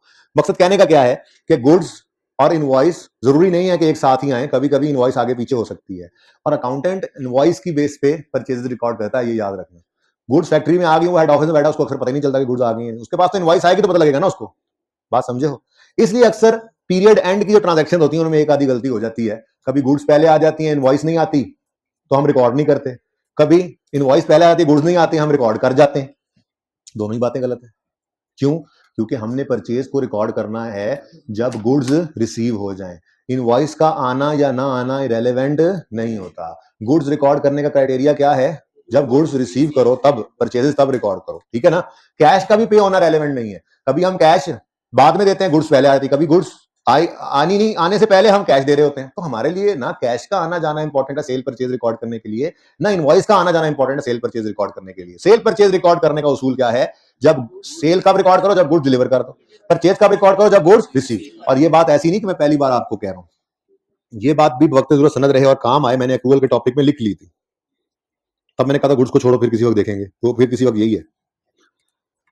Expense is recorded when it is incurred, जिस मैंने कहा था, ये देखो, व्हेन गुड्स आर रिसीव्ड और सर्विसेज आर यूज्ड अप, तो सर्विसेज वाला काम करते थे, अब गुड्स की बारी आ गई। तो भाई परचेज इज एन एक्सपेंस ना, परचेज भी तो एक्सपेंस ही होता है, तो गुड्स के आने पर जो एक्सपेंस रिकॉर्ड होता है वो क्या है? परचेज। यानी यूं कह लें परचेजेस कब रिकॉर्ड करेंगे? जब गुड्स को रिसीव। अच्छा सेल्स कब रिकॉर्ड करेंगे? अल्लाह करे वो भी लिखा हो, when go income is recorded when it is earn. Goods के केस में कब अर्न कर लेते हैं? जब डिलीवर कर दें। तो गुड्स का आना जाना इंपॉर्टेंट, ठीक है। इनवॉइस का आना जाना, कैश का आना जाना हमारे लिए रेलेवेंट नहीं होता, ठीक है ना। लेकिन अगली बात आपको बता दी है कि अकाउंटेंट बेचारा अक्सर जो है वो, चूंकि इनवॉइस आती है तो उसे पता लगता है कि सेल हो गई, तो इनवॉइस की बेस पे रिकॉर्डिंग कर रहा होता है। अब सारे साल के सारे पीरियड के दौरान की जो एडजस्टमेंट्स होती है ना, उनमें इतना मसला कोई नहीं आता। ये डिस्काउंट भी रिवाइज करा दिया, मुझे याद आया बच्चों को, चलो बाद में मिटाते हैं। अच्छा यहां पे आ जाए और वापस चलें जी। मैं ये कह रहा था कि नॉर्मली क्या होता है, नॉर्मली साल के दौरान अगर कोई प्लस माइनस होती भी है गुड्स और इनवॉइस, तो वो साल पूरा चुके होता है, तो पीरियड के दौरान में अगर कभी आगे पीछे हो भी जाए तो खैर है, हमारे साल के दौरान गुड्स भी आ जाती है, इनवॉइस भी आ जाती है, नॉर्मली तो साथ ही आती है। कभी कभी ऐसा होता है कि ईयर एंड के ऊपर आके मसला हो जाता है, जैसे ईयर एंड है हमारा, सवाल में कितना क्या ईयर एंड मिसाल के तौर पे, सवाल के तौर पे 30 जून 2019। अब दो सिचुएशन हो सकती हैं, या गुड्स यहां आ जाए, गुड्स रिसीव हो गई, और मिसाल के तौर पे इनवॉइस जो है वो 2-3 दिन बाद रिसीव हुई। अब अकाउंटेंट ने चूंकि इनवॉइस रिसीव नहीं हुई तो गुड्स रिकॉर्ड नहीं की। मुझे बताएं क्या हमारी परचेजेस हैं ये? क्यों? क्योंकि गुड्स हमारे पीरियड में रिसीव हो गई हैं, इनवॉइस आए या ना आए रेलेवेंट नहीं है। ऐसे ही एक और सिचुएशन हो सकती है, वो ये कि इनवॉइस उन्होंने टीसीएस की थी तो इनवॉइस पहले आ गई, लेकिन गुड्स अभी रास्ते में थी और गुड्स जाकर 5-6 जुलाई को रिसीव हुई। अब मुझे बताएं क्या ये हमारी परचेजेस हैं, लेकिन हो सकता है अकाउंटेंट इनवॉइस की बेस पे से रिकॉर्ड कर गया हो। तो हमारे लिए याद रखना इनवॉइस का आना जाना या अकाउंटेंट की रिकॉर्डिंग जिसको कह देते हैं, वो सवाल में यूं लिखा होता है कि इनवॉइस आई, नॉर्मली लिखा होता है अकाउंटेंट ने रिकॉर्ड कर लिया, उसकी रिकॉर्डिंग रेलेवेंट है। ज्यादा इंपॉर्टेंट बात क्या है, उसकी रिकॉर्डिंग रेलेवेंट नहीं है। इंपॉर्टेंट बात यह है कि गुड्स किस वक्त में आई। अगर गुड्स हमारे पीरियड में रिसीव हो गई हैं तो हमारी परचेज है। अगर उसने रिकॉर्ड कर लिया अच्छी बात, नहीं रिकॉर्ड किया तो रिकॉर्ड कर ले। अगर गुड्स रिसीव हमारे पीरियड में नहीं हुई तो हमारी परचेज नहीं है। अगर उसने रिकॉर्ड नहीं किया तो अल्हम्दुलिल्लाह, रिकॉर्ड कर लिया तो रिवर्स करेंगे। ठीक है, ये इतनी सी बात है। ये 3-4 एडजस्टमेंट बन गई। कभी ऐसा होगा गुड्स रिसीव हो जाएंगी, वो रिकॉर्ड नहीं करेगा, हम कहेंगे चलो जी रिकॉर्ड करो। कभी ऐसा होगा गुड्स रिसीव नहीं होंगी और वो रिकॉर्ड कर जाएगा, हम कहेंगे चलो रिवर्स करो। ठीक है ना, तो ये 2 एडजस्टमेंट तो यहीं से बन जाती हैं। अगले साल को बाहर एडजस्टमेंट पे चलते हैं अब। ठीक है, आ जाए, बहुत होगी गपशप, पढ़े। Goods amounting to 3,50,000 receive from a supplier on 30 June 2019। हमारे साल में रिसीव हो गई। बोलो, अगर हमारे साल में रिसीव हो गई हैं तो हमारी परचेज है कि नहीं है? हमारी परचेज है। ठीक है, and were included in the year and physical count. आगे मत पढ़ो, included in year and physical count. भाई ये को बड़ी बात की है इसने। वैसे अगर गुड्स 30 जून 19 से पहले आ गई हैं तो 30 जून पे जब स्टॉक काउंट करोगे तो क्या वो सुलेमानी टोपी पहन के बैठी है नजर नहीं आएंगी? ये तो ऑब्वियस सी बात है। ऐसे ही उसने लिख दिया कि गुड्स जो है, बहरहाल अगर खामोश हो तब भी अज्यूम करते हैं। हाँ, अगर खुद कह दे कि जी साइड पे पड़ी थी हमने गिनती नहीं की, फिर अलग बात है, फिर अलग बात है। अगर यूं कह देता ना कि साइड पे पड़ी थी हमने भी गिनती नहीं की, फिर अलग बात है। लेकिन नॉर्मली ऐसे ही होता है, जब गुड्स रिसीव हो गई 30 जून 19 पर, तो 30 जून 19 पर जब क्लोजिंग स्टॉक हम काउंट करेंगे तो ये भी उसमें आ जाएंगी। आएंगी नहीं आएंगी? वो कहता है 350 की चीजें हमारी 30 जून 19 पर रिसीव हो गई। बेटा सुन ले, अहम बात है, सुन ले। 30 जून 19 पर हमें रिसीव हो गई। ठीक है, हमारी परचेज है, डन। और इंक्लूडेड है फिजिकल काउंट में भी, अच्छी बात है। इंक्लूडेड तो होना भी चाहिए था। Next, but recorded in purchase Debu कौन? मे बी इनवॉइस ना आई हो तो उसने हमारे साल में अकाउंटेंट रिकॉर्ड नहीं की, अगले साल यकम जुलाई पे कहीं जाकर रिकॉर्ड कर रहा है। ठीक है, तो फिर हमें तो अपने साल से फिलहाल सरोकार है। हमारे साल में एक परचेज रिकॉर्ड होना चाहिए थी। एंट्री क्या होना चाहिए थी? परचेजेस डेबिट कितने से 300, ये एंट्री होना चाहिए थी। लेकिन उसने 30 जून वाले साल में तो नहीं ना की, तो फिर जब मर्जी करता रहे, हमारे साल में एंट्री होनी थी, नहीं हुई, तो हम क्या करेंगे? हम एंट्री पास करेंगे। तो जो होना था वो नहीं हुआ, एडजस्टमेंट नंबर 4 आ गई। जो होना था वो नहीं हुआ तो कर ले। ठीक है, तो परचेजेस डेबिट, क्रेडिटर्स क्रेडिट। देखें ये एडजस्टमेंट क्योंकि बार बार और कई एंगल से आती है, इसलिए मैंने से बहुत टाइम लगा दिया। आप कहते हो यार पता नहीं क्यों टाइम लगाया जा रहा है। मैंने 5-6 सवाल आपको गिनवाए थे, 13, 14, 15, 16, 17, ये और 1-2 और भी, 6 से 7 सवाल टोटल करने और टॉपिक पूरा तैयार होना। तो उसमें फिर सारी चीजें कवर तो करनी होती है ना, कि जो जो टेस्ट हो सकती है। ठीक है, अच्छा अब सुनो, वो कह रहा है यकम जुलाई को रिकॉर्ड किया है, हम यकम जुलाई को सही करने चल पड़ेंगे। हमारे सवाल की रिक्वायरमेंट पढ़ो। सवाल की रिक्वायरमेंट है फॉर द ईयर एंडेड 30 जून 19 पर करेक्टिंग एंट्रीज, एडजस्टिंग एंट्रीज करो। ठीक है, तो 30 जून 19 में खड़े होकर क्या होना चाहिए था? परचेज रिकॉर्ड होना चाहिए थी, हमने रिकॉर्ड नहीं की तो कर ले। अब अगर यही अगले साल का सवाल होता तो उसमें क्या बात होती? गुड्स पिछले साल रिसीव हो गई थी जी, रिकॉर्ड इस साल कर गए। हम क्या कहते हैं? अब अगले साल में हम जाएंगे, ओहो ये तो हमारी परचेज थी नहीं भाई, तुमने रिकॉर्ड कर ली तो क्या कर दो? रिवर्स कर दो। तो अगले साल में रिवर्स करना है। लेकिन हमारे सवाल की रिक्वायरमेंट इस वक्त जरूरत नहीं है अगले साल में जाकर उसको रिवर्स करने की, इसलिए उसको छोड़ो। अगले साल में जाएंगे तो रिवर्स करेंगे, पहला काम यही करेंगे। बात समझे? ठीक है, चलें बाहर। यहां तक को मसला है तो बताएं। नहीं बेटा, अभी गुड्स इन ट्रांजिट आखिरी सवाल में आने दो। ठीक है, होती है वैसे वैसे, और उसमें CIF और FOB बेसिस हैं। बताओ, बच्चे मुंह उठा के बैठे होंगे, कर लेंगे। सवाल को आने दो, नहीं आया तो माफी। ठीक है, लेकिन आ जाएगा इंशाल्लाह। पर ये सवाल इंटैक्ट रखना, कभी ना कभी कर जरूर लेना इसी टॉपिक के अंदर। थोड़ा सा भी आगे जाने दो इन्वेंटरी में। अच्छा जी, गुड्स इन ट्रांजिट भाई रस्ते में ही हमारी होती है गुड्स, वो रस्ते में ही, वो जब वहां से हमारा बंदा उठाता है तो हमारी परचेज हो जाती है। छोड़ो इस बात को, भी जरा ये तो पक्का करने दो गुड्स का आना जाना। ठीक है, अगले स्टेप में फिर उस पर जाएंगे। वो बेसिस होती है डिफरेंट थोड़ी सी। अच्छा चले छोड़े, मिट्टी पाओ भाई दी गल ते मिट्टी पाओ, भाई देना पा देना। अच्छा सुने, आखिरी एडजस्टमेंट, ये भी बड़ी इंपॉर्टेंट एडजस्टमेंट है इस वजह से कि एक तो इस एडजस्टमेंट में जो मैंने आपको शॉर्टकट सिखा देना है वो हम हमेशा यूज करेंगे, और तकरीबन हर सवाल में ये भी एडजस्टमेंट लाजमी होती है, तकरीबन हर सवाल में। अब सुने जी, कहां सवाल आ रहा है? हाँ जी बेटा गुड्स 350 की हमने 30 जून पे रिसीव कर ली है, तो ये हमारी परचेज है कि नहीं है? लेकिन उसने और वो फिजिकल काउंट में भी इंक्लूडेड हो गई है। जाहिर है जब फिजिकल काउंट करते हैं, इन्वेंटरी का टॉपिक पढ़ा होगा कभी ना कभी तो पढ़ा होगा, हम दोबारा कल पढ़ेंगे इंशाल्लाह, रिवाइज करेंगे, दोनों मेथड्स देखेंगे, दोनों सिस्टम्स, पीरियोडिक परपेचुअल। बहरहाल सुनो चुप, 30 जून पे चीजें आ गई, फिजिकल काउंट हुआ तो उसमें भी शामिल है, जाहिर सी बात है होनी भी थी, होनी भी चाहिए थी। वो कह रहा है लेकिन उनको रिकॉर्ड हमने कब किया है, 1 जुलाई 19, हमारा साल तो 30 जून पे एंड हो गया बेटा। अब 30 जून पे चीजें अगर आ गई हैं तो परचेज तो 30 जून में रिकॉर्ड होनी चाहिए थी, लेकिन वो कब कर रहा है, अगले साल। अब अगले साल को सही अगले साल भी जाकर करेंगे, फिलहाल मेरा वो कंसर्न नहीं है, मेरा कंसर्न है 30 जून 19 पे क्या गलती हुई पड़ी है, एक परचेज रिकॉर्ड होना थी, नहीं हुई तो कर लें, ये ओरिजिनल रॉन्ग और वो रेक्टिफाइंग हुई पड़ी। ठीक है, अच्छा जी, ये अंबाला स्वीट्स वाले समोसा जो हैं, ये सारे ये जो कॉलेज है ना इस लाइन में, बरकत मार्केट तक, कोने तक, मूल आजम तक, सबकी कैंटीन पर यही समोसे डिलीवर करते हैं, मिसाल के तौर पे, मिसाल ले रहा हूं। अब ये क्योंकि करीब यहां से शुरू करते हैं काम, तो ये क्रीसेंट से आते हैं और फिर हर बंदे को समोसे देते देते देते देते देते एंड तक चले जाते हैं। ठीक है, जितने कॉलेजेस हैं इनके पास ठेका है उनके समोसों का। अगली बार एक दिन ऐसा हुआ, कैंटीन ये समोसों वाला भाई निकला यहां से और क्रीसेंट में पहुंचा, कैंटीन पे ऊपर गया और फिर कैट्स एंड डॉग्स वाली बारिश शुरू हो गई, मूसलाधार। ठीक है, तो अब उसने सोचा कि ये अब गत्ते का डब्बा है, ये तो गीला हो जाएगा, समोसे खराब हो जाएंगे, तो कोई नहीं, एक दिन पहले पुराने थे, एक दिन और सही। अच्छा, तो नहीं वैसे ताजा ही होते हैं। खैर, वैसे मैं कह रहा हूँ, उसने कहा यार अभी इसको ना यहाँ पे रख देता हूँ, बारिश रुकेगी ना, यहाँ तो करीब ही है, मैं थोड़ा सा ऐसे ही बस शापर ऊपर डाल के चला जाता हूँ, साथ ही तो वाला है, तो फिर बारिश रुकेगी तो आ जाऊंगा जरा उधर, पता है फिर गाहक शाक ज्यादा होने, आज रश बहुत होना है, बारिश होगी है, समोसों की बिक्री। वापस आके तो उन्होंने कैंटीन वालों को कहा भाई ये हमारे समोसे अमानतन रख लो। ठीक है, थोड़ी देर बाद, ये इनका ईयर एंड था आज शायद 30 जून या 31 दिसंबर जो भी था कैंटीन वालों का, थोड़ी देर बाद इन्होंने कहा चलो भाई चलो 3 बजे क्लासें खत्म होगी, बच्चे चले गए, चलो भाई दरवाजा बंद करके स्टॉक काउंट करते हैं। जब स्टॉक काउंट करना शुरू किया इन्होंने तो उन समोसों को भी अपने स्टॉक में गिन गए। सही के गलत? क्या वो इनका स्टॉक था? वो समोसों वाले का स्टॉक था, वो थर्ड पार्टी स्टॉक था, गलती से अपने स्टॉक के अंदर काउंट कर लिया, तो उसको अपने स्टॉक में लिखना सही नहीं है, तो फिर स्टॉक ज्यादा रिकॉर्ड हो गया। पीरियोडिक सिस्टम के अंदर आपको पता है ना, पीरियोडिक सिस्टम के अंदर जब पीरियोडिक सिस्टम में क्या करते हैं, परचेजेस का अकाउंट बनाते हैं। ठीक है, फिर sales less cost of sale आप किया करते थे, याद है कुछ? कॉस्ट ऑफ सेल में आता था opening stock, purchases less closing stock. मैं अज्यूम कर रहा हूं ओपनिंग स्टॉक को 0, purchases 150, closing stock 15, cost of sale कितनी आई? 135।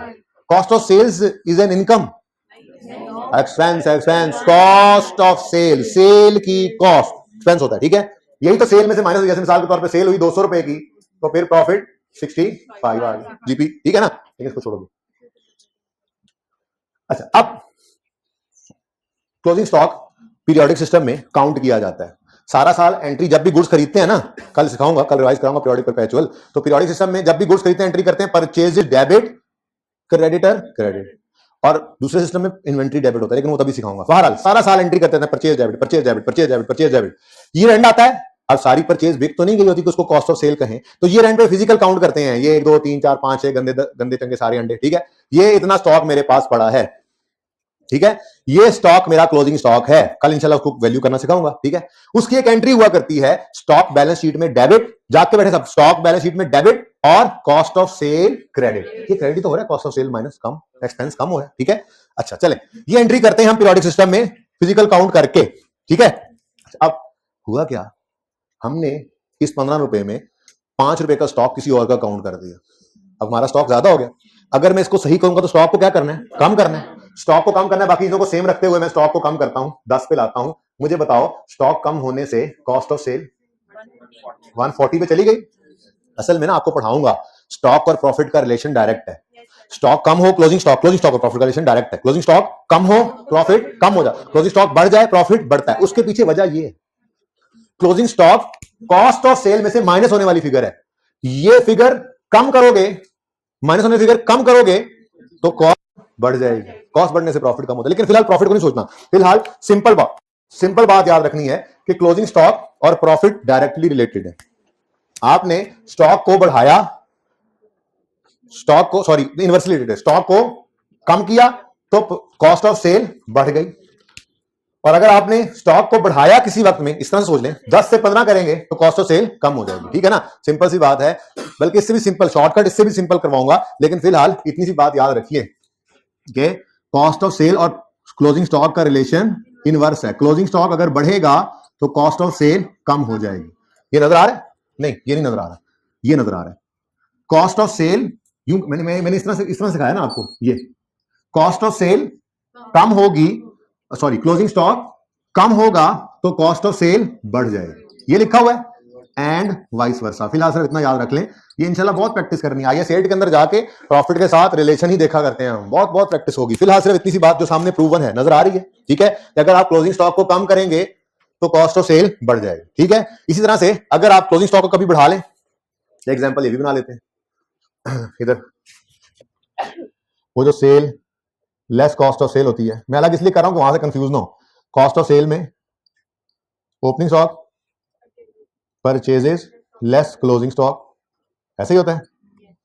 कोई अज्यूम कर लें डाटा, ओपनिंग स्टॉक 0 ही रखें, परचेजेस थी 300 रुपए की, क्लोजिंग स्टॉक है 150 का, इतना ज्यादा स्टॉक बेच के देते कुछ, तो कॉस्ट ऑफ सेल कितनी आ गई 150। अब क्लोजिंग स्टॉक को हम कम करते हैं बाकी चीजों को सेम रखते हुए। क्लोजिंग स्टॉक मैंने 125 किया, क्लोजिंग स्टॉक मैंने कम किया तो कॉस्ट ऑफ सेल कितने से 25 से, जितनी अमाउंट से वो कम हुआ। यानी क्लोजिंग स्टॉक अगर कम करेंगे तो कॉस्ट ऑफ सेल बढ़ जाएगी, क्लोजिंग स्टॉक अगर कम करेंगे तो कॉस्ट ऑफ सेल बढ़ जाएगी। दोनों सेम ही ले लिए हैं, इसको बढ़ाओ, दूसरी एग्जांपल सेम आ गई, 150 से 170 किया, क्लोजिंग स्टॉक क्या किया मैंने बढ़ाया, क्लोजिंग स्टॉक बढ़ाया तो कॉस्ट ऑफ सेल कम हो गई, ठीक है, ये बात समझ आई। तो क्लोजिंग स्टॉक कम करेंगे तो कॉस्ट ऑफ सेल बढ़ जाएगी, क्लोजिंग स्टॉक बढ़ाएंगे तो कॉस्ट ऑफ सेल कम हो जाएगी। तो बस इतनी सी बात है कि इनवर्स रिलेशन याद रखना है, ठीक है। वैसे ये भी मैं बुला दूंगा, कुछ ऐसे बात ये भी बुला दूंगा, और आपको जो आईएस 8 के अंदर याद करवाना है ना, वो डायरेक्ट रिलेशन है प्रॉफिट और स्टॉक का, वही याद रखेंगे, वही काम की चीज है, ठीक है ना। ये मुश्किल चीज है लेकिन आज हमने ये भी समझ ली, ठीक है। तो क्लोजिंग स्टॉक और कॉस्ट ऑफ सेल का रिलेशन इनवर्स, क्यों इनवर्स है, कभी सोचा है क्यों इनवर्स है? ये माइनस होने वाली फिगर है ना, माइनस होने वाली फिगर बढ़ाओगे तो रिजल्टेंट कम होता चला जाएगा, ठीक है ना। चले, तो बहरहाल बात सिर्फ इतनी सी याद रखने वाली थी इसमें, ठीक है। ये एक रूल हमने आज बना लिया, ठीक है, रूल 1, ऐसे ही रूल 2 रूल 3 को भी बनाएंगे, ठीक है। ऐसे एक रूल मैंने आपको पढ़ाया कि क्लोजिंग स्टॉक और कॉस्ट ऑफ सेल का रिलेशन इनवर्स है, इनवर्स, एक कम करें तो दूसरा बढ़ जाता है, एंड वाइस वर्सा, ठीक है। अच्छा, अब प्रॉफिट को फिलहाल छोड़ो, जरूरत नहीं है, एडजस्टमेंट पे आएंगे। अब ये शॉर्टकट है, ठीक है, ओके। एडजस्टमेंट पे आएंगे, अब देखेंगे जब भी पीरियोडिक सिस्टम यूज हो रहा हो, बल्कि मैं कहता हूं क्लोजिंग स्टॉक के एडजस्टमेंट सारी ही ऐसे हो जाया करेंगी इंशाल्लाह। अभी देखना, बस फर्क ये होता है कि पीरियोडिक में परचेजेस होता है, लेकिन यहां पर तो क्लोजिंग स्टॉक के एडजस्टमेंट है, तो क्लोजिंग स्टॉक नहीं हिट होना है, बहुत सारा एडजस्टमेंट होगी। मैं वैसे ओरिजिनल रॉन्ग भी करके दिखाऊंगा, मुश्किल वाला काम है, असम्पशन लेनी पड़ती है उसमें, उसको उसके बगैर कोई ओरिजिनल नहीं, कोई रॉन्ग एंट्री नहीं, रेक्टिफाइंग डायरेक्ट कर रहा हूं। कैसे कर रहा हूं? सिंपल सी बात है, अपने स्टॉक को देखना है आपने, ठीक है। स्टॉक गलती में कभी कम हो जाएगा, कभी गलती में ज्यादा हो जाएगा। स्टॉक की गलती देखकर आपने उसको करेक्ट करना है। अगर स्टॉक वैसे होता क्या है, स्टॉक या इन्वेंट्री क्या होती है, एसेट होता है, ठीक है ना। अगर सही करते हुए इसको बढ़ाना है तो डेबिट, एसेट बढ़ाने पर क्या करते हैं डेबिट, और अगर कम करना है सही करते हुए तो क्रेडिट, सिंपल, ठीक है। तो सिर्फ इतना सा देखना है आपने कि गलती क्या हुई है क्लोजिंग स्टॉक की। अगर स्टॉक की गलती ये है कि स्टॉक कम रह गया तो उसको बढ़ाओगे, बढ़ाने के लिए डेबिट करोगे, दूसरा इंपैक्ट आंखें बंद करके कॉस्ट ऑफ सेल में डाल दो।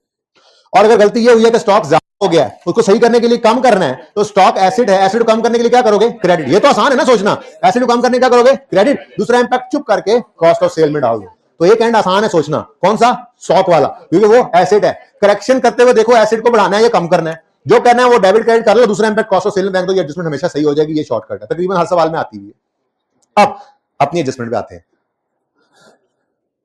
थर्ड पार्टी स्टॉक 500 था, किसी का स्टॉक 500 था, लाइंग इन ZT's प्रेमिसेस, हमारी प्रेमिसेस में पड़ा था, has been included in ZT's year end inventory, हमारी इन्वेंट्री शामिल हो गया। गलत है, गलत है, हमारा स्टॉक 500 से ज्यादा काउंट हो गया, ज्यादा हो गया। अब सही करने के लिए क्या करोगे, कम। स्टॉक क्या है, एसिड, एसिड को कम करना है, एसिड को कम करना है तो क्रेडिट, तो स्टॉक हो गया क्रेडिट कितने से, और दूसरा इंपैक्ट ऐसे आंखें बंद करके कॉस्ट ऑफ सेल, अच्छा जी, कॉस्ट ऑफ सेल 5, ठीक है जी।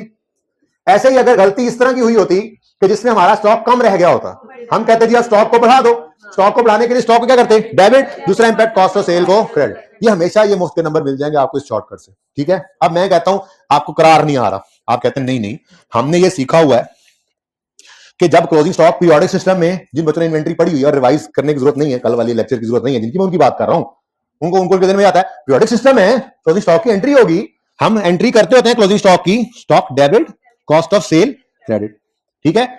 फिर मैंने कहा अच्छा, अगर आपने ये एंट्री करनी थी जितनी अमाउंट से और वो नहीं कि उतनी अमाउंट से, तो इस तरह से सोचना चाह रहे हैं, तो फिर मजबूरन, क्योंकि स्टॉक की ओरिजिनल फिगर गिवन नहीं है, आप अज्यूम करें कि क्लोजिंग स्टॉक असल में था हमारा 10,000 हमारा, ठीक है, 500 किसी और का बीच में ऐड हो गया, तो फिर एंट्री होनी चाहिए थी 10,000 से stock debit cost of sale credit, ऐसे ही है, लेकिन कर गए आप 10,500 से stock debit cost of sale credit, ठीक है।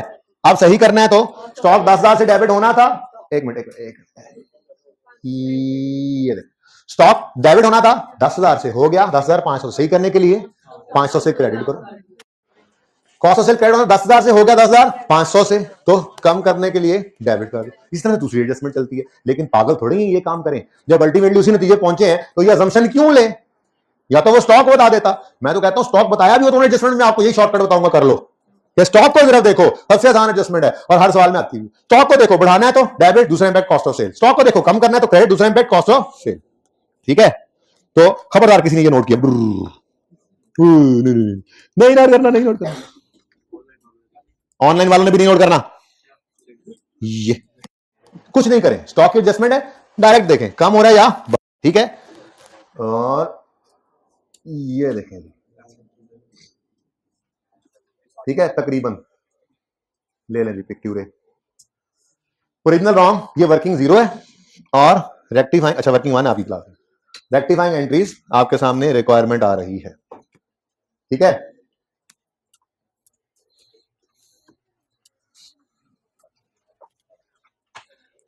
देखो ना, कुछ भी नहीं किया, फिर पूरी लेक्चर पूरा बताऊंगा, फिलहाल टाइम नहीं है। अच्छा जी, आप इधर आए, ये रिक्वायरमेंट आज लिखूंगा तो आपको लिखवाऊंगा ना यार, ऐसे थोड़ी है कि ख्वाब थोड़ी, आज मैं देखूंगा बैठ के कौन कौन से कर लो, जरा अच्छी रिवीजन, तो आज लाजमी लिखता हूँ, जरा साकिब को बुला दें, याद करवाना उसको, मैं भी कह देता हूँ, उन्हें कहना आज घर जाने ही ना दे मुझे जब तक मैं क्वेश्चन ना बता दूं। अरे सुने,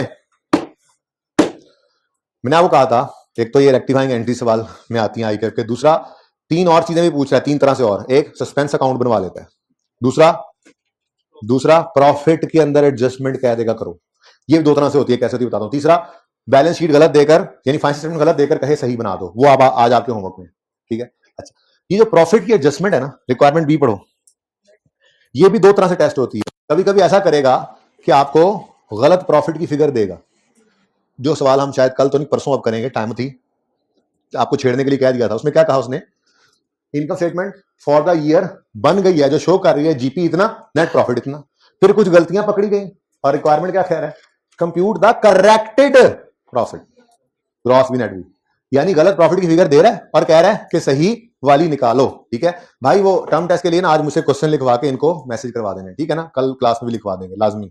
अच्छा, तो गलत प्रॉफिट देकर, ये लिख लो, मुझे घर जाने नहीं देना जब तक ये काम ना करूं, मैंने उनसे कहा है, गलत प्रॉफिट देकर कहे सही वाला प्रॉफिट निकाल दो, ठीक है, या गलत प्रॉफिट ना दे, जैसे हमारा ये सवाल है, और इसमें क्या कह रहा है, सिर्फ नेट इंपैक्ट निकाल दो। अब जो होता है ना, गलत प्रॉफिट देकर कहता है सही निकाल दो, हम ऊपर लिखते हैं unadjusted profit, plus profit, less profit, plus minus वगैरह करके हम सही प्रॉफिट की फिगर निकाल के उसको दे देते हैं। ये सूरत जब होती है, ये तो उससे भी आसान है, प्रॉफिट की फिगर ही नहीं है, आप देखो plus profit minus profit, profit को कौन सी बढ़ा रही है, कौन सी कम कर रही है, कौन सी बढ़ा रही है, कौन सी कम कर रही है, और नेट में आकर एंड में बता दो नेट में प्रॉफिट बढ़ा या कम हुआ। ये बहुत आसान है मुश्किल नहीं है, ठीक है। आपने क्या करना है, आपने अब रेक्टिफाइंग एंट्री जो हुई पड़ी है, इनसे ही आपने अपनी रिक्वायरमेंट बी करनी। रिक्वायरमेंट बी क्या है, नेट इंपैक्ट ऑन प्रॉफिट या लॉस, ठीक है, ये नेट इंपैक्ट आपने निकालना है। अब मैं तो कहूंगा अंग्रेजी भी मत लिखो, सिर्फ पिछली क्लास मैंने अंग्रेजी लिखी थी, बच्चों से कहा मिटा दूं, उन्होंने मिटाने नहीं दी मुझे, मैंने कहा रहने दो, कुछ नहीं होता, सिर्फ एडजस्टमेंट नंबर लिखो, उन्होंने मुझे मिटाने नहीं दी, मैं आपकी क्लास में लिख ही नहीं रहा, क्यों, पर्चे में लिखने का दिल करेगा, खाम खा दिल करेगा आपका, मैं कहता जरूरत ही नहीं है। उन्होंने क्या कहा, नेट प्रॉफिट के ऊपर नेट इंपैक्ट बताओ, तो सुकून से देखो आगे रेक्टिफाइंग एंट्री, ट्रेड रिसीवेबल क्या इनकम स्टेटमेंट आइटम है, इनकम स्टेटमेंट में प्रॉफिट एंड लॉस में इनकम्स एंड एक्सपेंसेस जाते हैं, तो हर रेक्टिफाइंग एंट्री में देखोगे इनकम और एक्सपेंस।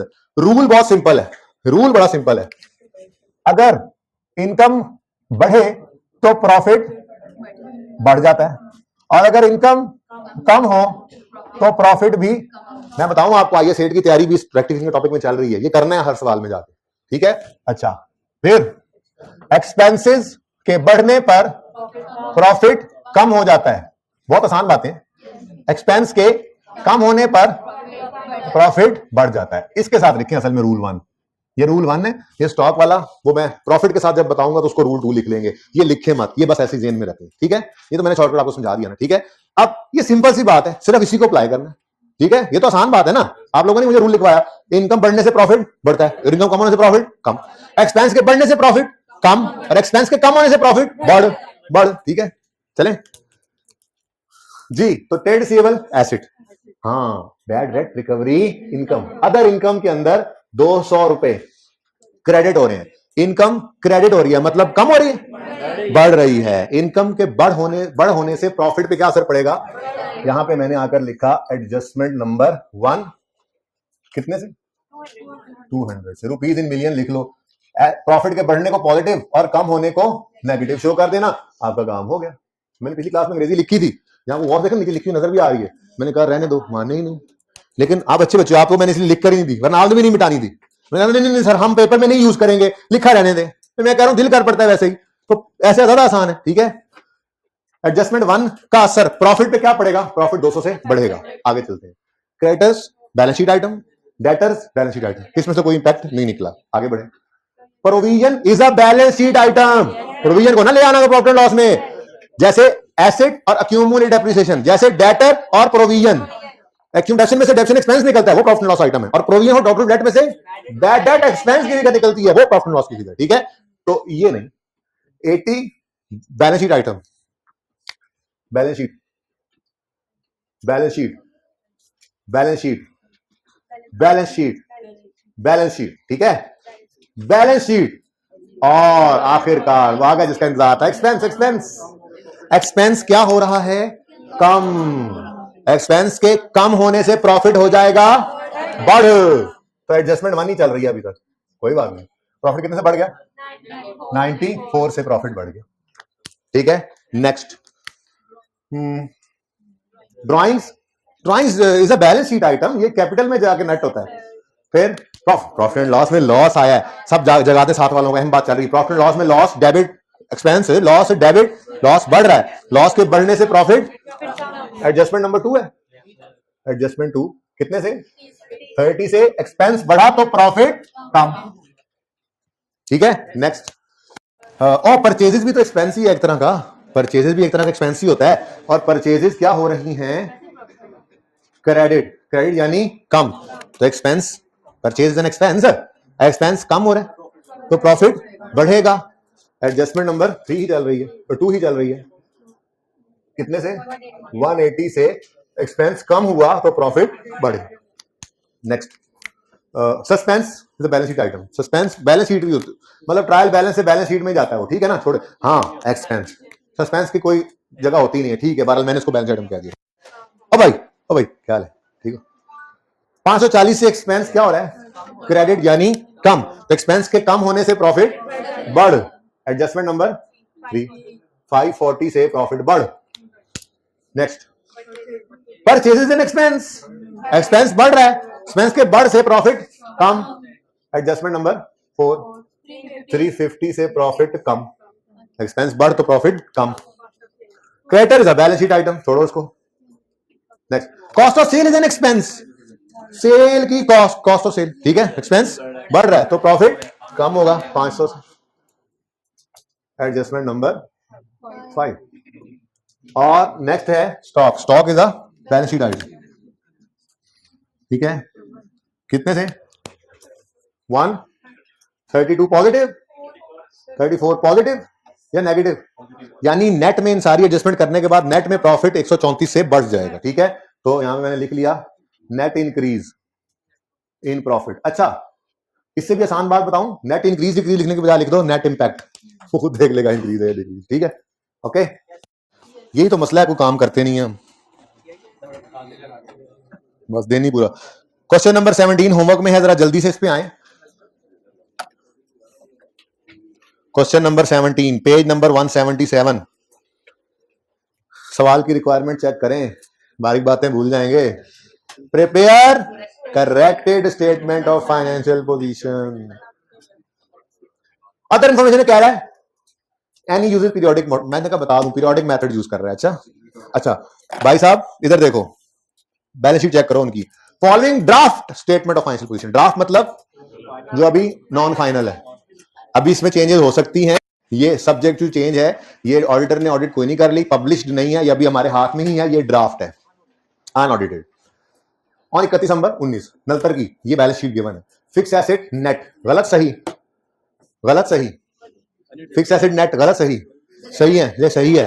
बैलेंस शीट के फेस पर फिक्स एसेट नेट ही आते हैं, पीपीई का बुक वैल्यू का बैलेंस डालकर ले जाते थे, कोई गलती नहीं। हाँ फिक्स एसेट में कोई गलती हो सकती है, वो सही करेंगे जो अनएडजस्टेड हो जाएगा, लेकिन प्रेजेंटेशन सही है इसकी फिलहाल। नेक्स्ट करंट एसेट में स्टॉक, ट्रेड रिसीवेबल, ड्रॉइंग्स, सही है। तो जब आप सही वाली बैलेंस शीट बनाएंगे तो ड्राइंग्स डेबिट साइड पे नहीं आएंगी, क्रेडिट साइड पे opening capital plus net profit less drawings इस तरफ आएगी। सही कर लेना है, ये सारी गलतियां सही करनी है आपने। नेक्स्ट कैश एंड बैंक, ठीक है। Opening capital, net profit for the year, trade payable, other payable, suspense, हमारी अकाउंटिंग के बाद तुम नहीं रहोगे, हमारी बैलेंस शीट में सस्पेंस की कोई जगह नहीं है, लेकिन ये क्रेडिटर्स में नजर आ रहा है, लायबिलिटीज में। यानी जब आप लेजर ओपन करोगे सस्पेंस का, उसको क्रेडिट साइड पे लिखोगे, फिर डेबिट क्रेडिट करके इसको जीरो कर लोगे इंशाल्लाह, ठीक है। डिस्काउंट रिसीव, ये तो इनकम है, ये तो इनकम है, ये तो प्रॉफिट एंड लॉस में अदर इनकम में आती थी किसी जमाने में, आजकल ये परचेजेस में से नेट कर देते हैं, परचेजेस को क्रेडिट करते हैं। पहले इनकम रिकॉर्ड करते थे, अभी डिस्काउंट पढ़ाना है आखिरी 2 मिनट में, ठीक है। पहले purchases discount received income record करते थे, अब परचेजेस को कम कर लेते हैं। तो इनकम बढ़ाओ या एक्सपेंस कम करो, बात तो एक ही होती है, ठीक है। अच्छा उसके बाद ये सारी एडजस्टमेंट्स जो है ना बच्चों, इनमें आपको अगर कोई ज्यादा तंग करने वाली एडजस्टमेंट होगी वो शायद 4 हो। बाकी देखो पहली में यही बात अभी लिखी हमने, गुड्स आ गई हैं लेकिन परचेज डे बुक में अगले साल रिकॉर्ड हो रही है। अभी एडजस्टमेंट देखी, मैंने कहा तकरीबन हर सवाल में ऐसी एडजस्टमेंट होगी। ईयर एंड की स्टॉक शीट में थर्ड पार्टी का स्टॉक शामिल हो गया, हर सवाल में ये एडजस्टमेंट मुफ्त के नंबर मिला करेंगे आपको। गुड्स उधार पे बेची है ट्रेड डिस्काउंट पर, लेकिन ग्रॉस पर रिकॉर्ड कर लिया, गलती है, आप सही कर लोगे, ये थोड़ी एडजस्टमेंट तंग करेगी। फिर डिसऑनर्ड चेक, कोई ऐसी नई चीज नहीं है, आप ओरिजिनल वाली बात देखो, डेटर से चेक आया तो उसकी एंट्री होती है bank debit debtor credit, dishonour हो गया तो उसको उल्टा दो, कर लोगे। Operating expenses include insurance premium, accrual के एडजस्टमेंट है, कर लोगे। सवाल मैंने ये भी कल करवाना है सारा, लेकिन ये आप करके आएंगे इंशाल्लाह। अपग्रेड किया है हमने, लेकिन गलती से उसको रिपेयर मेंटेनेंस बना लिया, कैपिटल एक्सपेंडिचर जो है गलती से रेवेन्यू कर लिया। टोटल ऑफ डे बुक है, ये भी हो जाएगी आपकी एडजस्टमेंट, ये मैंने बताया था, अगर डे बुक्स का टोटल गलत कंट्रोल अकाउंट में जाए तो वो भी सस्पेंस को हिट करता है, कर लोगे ये एडजस्टमेंट आप। लेकिन इंपॉर्टेंट थिंग इज 17 इंटू 1.8 करोगे, 31 मिनट तकरीबन बनते हैं। पूरी ईमानदारी से इन 31 मिनटों में सोल्यूशन को खुद पे हराम रखना। मैंने सोल्यूशन में ना ओरिजिनल रॉन्ग रेक्टिफाइंग एंट्रीज की हैं जो सवाल में रिक्वायर्ड नहीं थी, आईके को सोल्यूशन में नहीं थी, आपके लिए की हुई है, लेकिन वो 31 मिनट तक नहीं देखनी, पूरी कोशिश एक बार कर डालनी है, कोशिश करनी है सवाल पूरा हो जाए, जब पूरा हो जाए उसके बाद फिर जाकर देखिएगा पूरी ईमानदारी से, आईके का पर्चा समझ के इसको करना है, ठीक है। साकिब सर से 5 मिनट मांग के हो, अगर दे दें तो रिक्वेस्ट करनी है।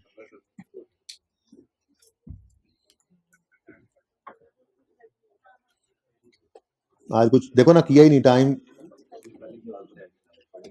पढ़ने नहीं देते वो लोग, पढ़े ना वो तो इतना इतना काम हो, हमें सांस लेने का टाइम भी ना मिले, या गपशप जो हम लगाते हैं ना, उनके चक्कर में आपको भी स्लो होना पड़ गया। देखो page 479, page 479, ABC company bought goods on यकम जनवरी 20, बुआ बंद कर दो पाए, having list price of 1 lakh on credit, page 479। छोटी सी एग्जांपल है, किया हुआ है आपने काम, 2 मिनट का काम है सिर्फ, इसकी तफसील कल इंशाल्लाह दोबारा आएगी, इसका टेबल बनवा दूंगा, लेकिन एंट्रीज आपको आती हैं, जरा ये एहसास दिलाना चाह रहा हूं 2 मिनट में बस। लाख रुपए की चीज नहीं, लाख रुपए लिस्ट प्राइस थी, वो आपने उधार पे खरीदी, जब आप गए आपने कहा लाख की परचेज कर रहा हूं, due to bulk quantity supplier provider 5%, उसने कहा 5% छोड़े, इसको कहते हैं ट्रेड डिस्काउंट। क्या कहते हैं जी? Trade discount. अब लिस्ट प्राइस कितनी है? 100, ट्रेड डिस्काउंट है 5%। भाई देखो डिस्काउंट की परसेंटेज हमेशा नॉर्मल सेलिंग प्राइस पे लगती है, अगर किसी दुकान के बाहर लिखा हो 10% ऑफ, तो आप जाकर वो 10% किस पे लगाते हो? जो रिटेल प्राइस होती है, ठीक है ना। तो 100 रुपए वाली चीज में 5% डिस्काउंट था, तो 95 क्या है? ये वो अमाउंट है जो नेट ऑफ ट्रेड डिस्काउंट है, जिससे हमारी अकाउंटिंग शुरू होगी। 5 हमारी किताबों में नहीं आता, 95 से कहानी शुरू होगी। कैश पे खरीदी है चीजें तो बायर कहेगा परचेजेस डेबिट कैश क्रेडिट 95 से छोड़ दे मोबाइल। और अगर अच्छा ऐसे करके हाथों को देख रहे थे, सुभान अल्लाह, अच्छा सॉरी इधर देख लेना। अगर कैश में चीजें खरीदी हैं तो एंट्री करेगा परचेजेस डेबिट कैश क्रेडिट 95, और अगर उधार पे खरीदी हैं तो परचेजेस डेबिट क्रेडिटर क्रेडिट 95। 5 का कुछ भी नहीं, एंट्री नहीं। 5 के बाद अकाउंटिंग शुरू होती है, 5 नेट करने के बाद अकाउंटिंग शुरू होती है। तो बायर की किताबों में यकम जनवरी 20 पर उधार पे खरीदी है ना चीजें, एंट्री हो गई क्रेडिटर डेबिट परचेजेस डेबिट और क्रेडिटर्स क्रेडिट। कितने से जी? 95 से। अब जाते हुए बायर को सेलर ने जाते हुए कहा अगर 20 दिन में आ गए ना तो 10% और छोड़ दूंगा। Supplier further agreed to provide a 10% cash discount, इसको सेटलमेंट डिस्काउंट भी कहते हैं, if the payment is made within 20 days. अब ABC company made payment on 15 जनवरी की सुबह सुबह बायर उठा, नमाज पढ़, घर वालों का मैं नाश्ता सेलर के पास ही करूंगा जाके, ठीक है, और घर से लेकर निकलेगा 95 रुपए। नहीं, वो 20 दिन पहले, 20 दिन से खत्म होने से पहले जा रहा है तो उसने 90 का 10% भी घर ही रख के जाना है, और वो अपने कैश की दराज से या बैंक अकाउंट में से कितने निकालेगा? 95 का 90% कितना बनता है? 85.5। ये समझ आ रही है? या 95 का 10% माइनस कर दो, और बोलो घर से 85 लेकर गया, दरवाजा खटकाया सेलर का, उसने तो सेलर बाहर निकला, कहने लगा हाँ जी, कहने लगा ये मेरा 85। मैंने कहा तुमने तो 95 देना था, आपने तो कहा था 20 दिन से पहले आ गए, तो मैं आ गया, अभी तो 15 दिन हुए हैं। अच्छा, सेलर ने कहा अच्छा चलो फिर अल्लाह दी मर्जी। आने थे 95, नाश्ता फिर कहेंगे बात ही करो, आने थे 95, आए सिर्फ, लेकिन ये आए की बात नहीं, ये बायर है, पे करने थे इसने 95, कितने में गुजारा हो गया? 85 पे करे। फायदा के नुकसान? जिसको 95 देने थे उसको 85 देकर काम हो गया, तो फायदा के नुकसान? फायदा। इस फायदे का नाम रखा करते थे पहले हम डिस्काउंट रिसीव्ड इनकम, लेकिन अब इसका नाम बदल दिया गया। इसको अलग से रिकॉर्ड करने की बजाय परचेजेस को ही नेट कर दिया जाता है, क्रेडिट कर दिया जाता है। कितना बनता है? अभी तो आपको बताया परचेजेस एंड एक्सपेंस, तो एक्सपेंस का क्रेडिट होना यानी कम होना। ये देखो, इनकम को बढ़ाओ खुशी, एक्सपेंस को कम करो तो भी खुशी। असल में आईएफआरएस 15 ने सेल वाली साइड को बदला, तो आईकैप ने और अकाउंटेंट्स ने परचेज वाली साइड को भी खुद ही बदल लिया, ठीक है, और सही है। चलिए आगे बढ़ते हैं। In the books of seller भी यही एंट्री होनी है, 95 से ही कहानी शुरू होनी है, और यकम जनवरी 20 पर सेलर एंट्री करेगा डेटर डेबिट सेल्स क्रेडिट 95 से, कहानी 95 से शुरू होगी। अब डेटर ने इसको कहा था जाते हुए 20 दिन में आ गए तो 9.5 रुपए और छोड़ दूंगा। 15 दिन बाद सवेरे दरवाजा खटका, दरवाजा खोला तो भाई आया खड़ा, ये मिलो मेरे 85.5, तो कैश रुपए 85.5, कैश कितने रुपए आ गए? 85.5। अब डेटर ने सेलर ने ठंडा सांस भरा और कहा ठीक है भाई अल्लाह दी मर्जी। आने थे जिससे 95, ठंडा सांस उसने भरा हुआ है, आने थे जिससे 95, आए हैं सिर्फ 85.5, तो 9.5 रुपए का नुकसान हो गया। बोलो, तो ये 9.5 रुपए का नुकसान पहले इसको कहा करते थे डिस्काउंट अलाउड एक्सपेंस, अब आईएफआरएस 15 ने इसको बदला है, तो हम फिर अब सेल्स को ही डेबिट कर देते हैं। अल्टीमेटली बात तो वही है, एक एक्सपेंस डेबिट करना यानी बढ़ाना, उसकी बजाय एक इनकम को डेबिट करके कम कर लो, बात तो एक ही है, ठीक है। तो ये है जी डिस्काउंट, ट्रेड डिस्काउंट और कैश डिस्काउंट। कल इसका एक टेबल बना दूंगा, एंट्रीज भी लिख लेंगे, एंट्रीज आपको बहरहाल आती हैं, ठीक है जी। तो पास पेपर 17 नलतर करके आइएगा, जो काम आज करवाया वो रिवाइज कीजिएगा। आज फिर कुछ नहीं पढ़ सके, माजरत, ठीक है, जिंदगी रही तो कल होगी मुलाकात। अल्लाह हाफिज़।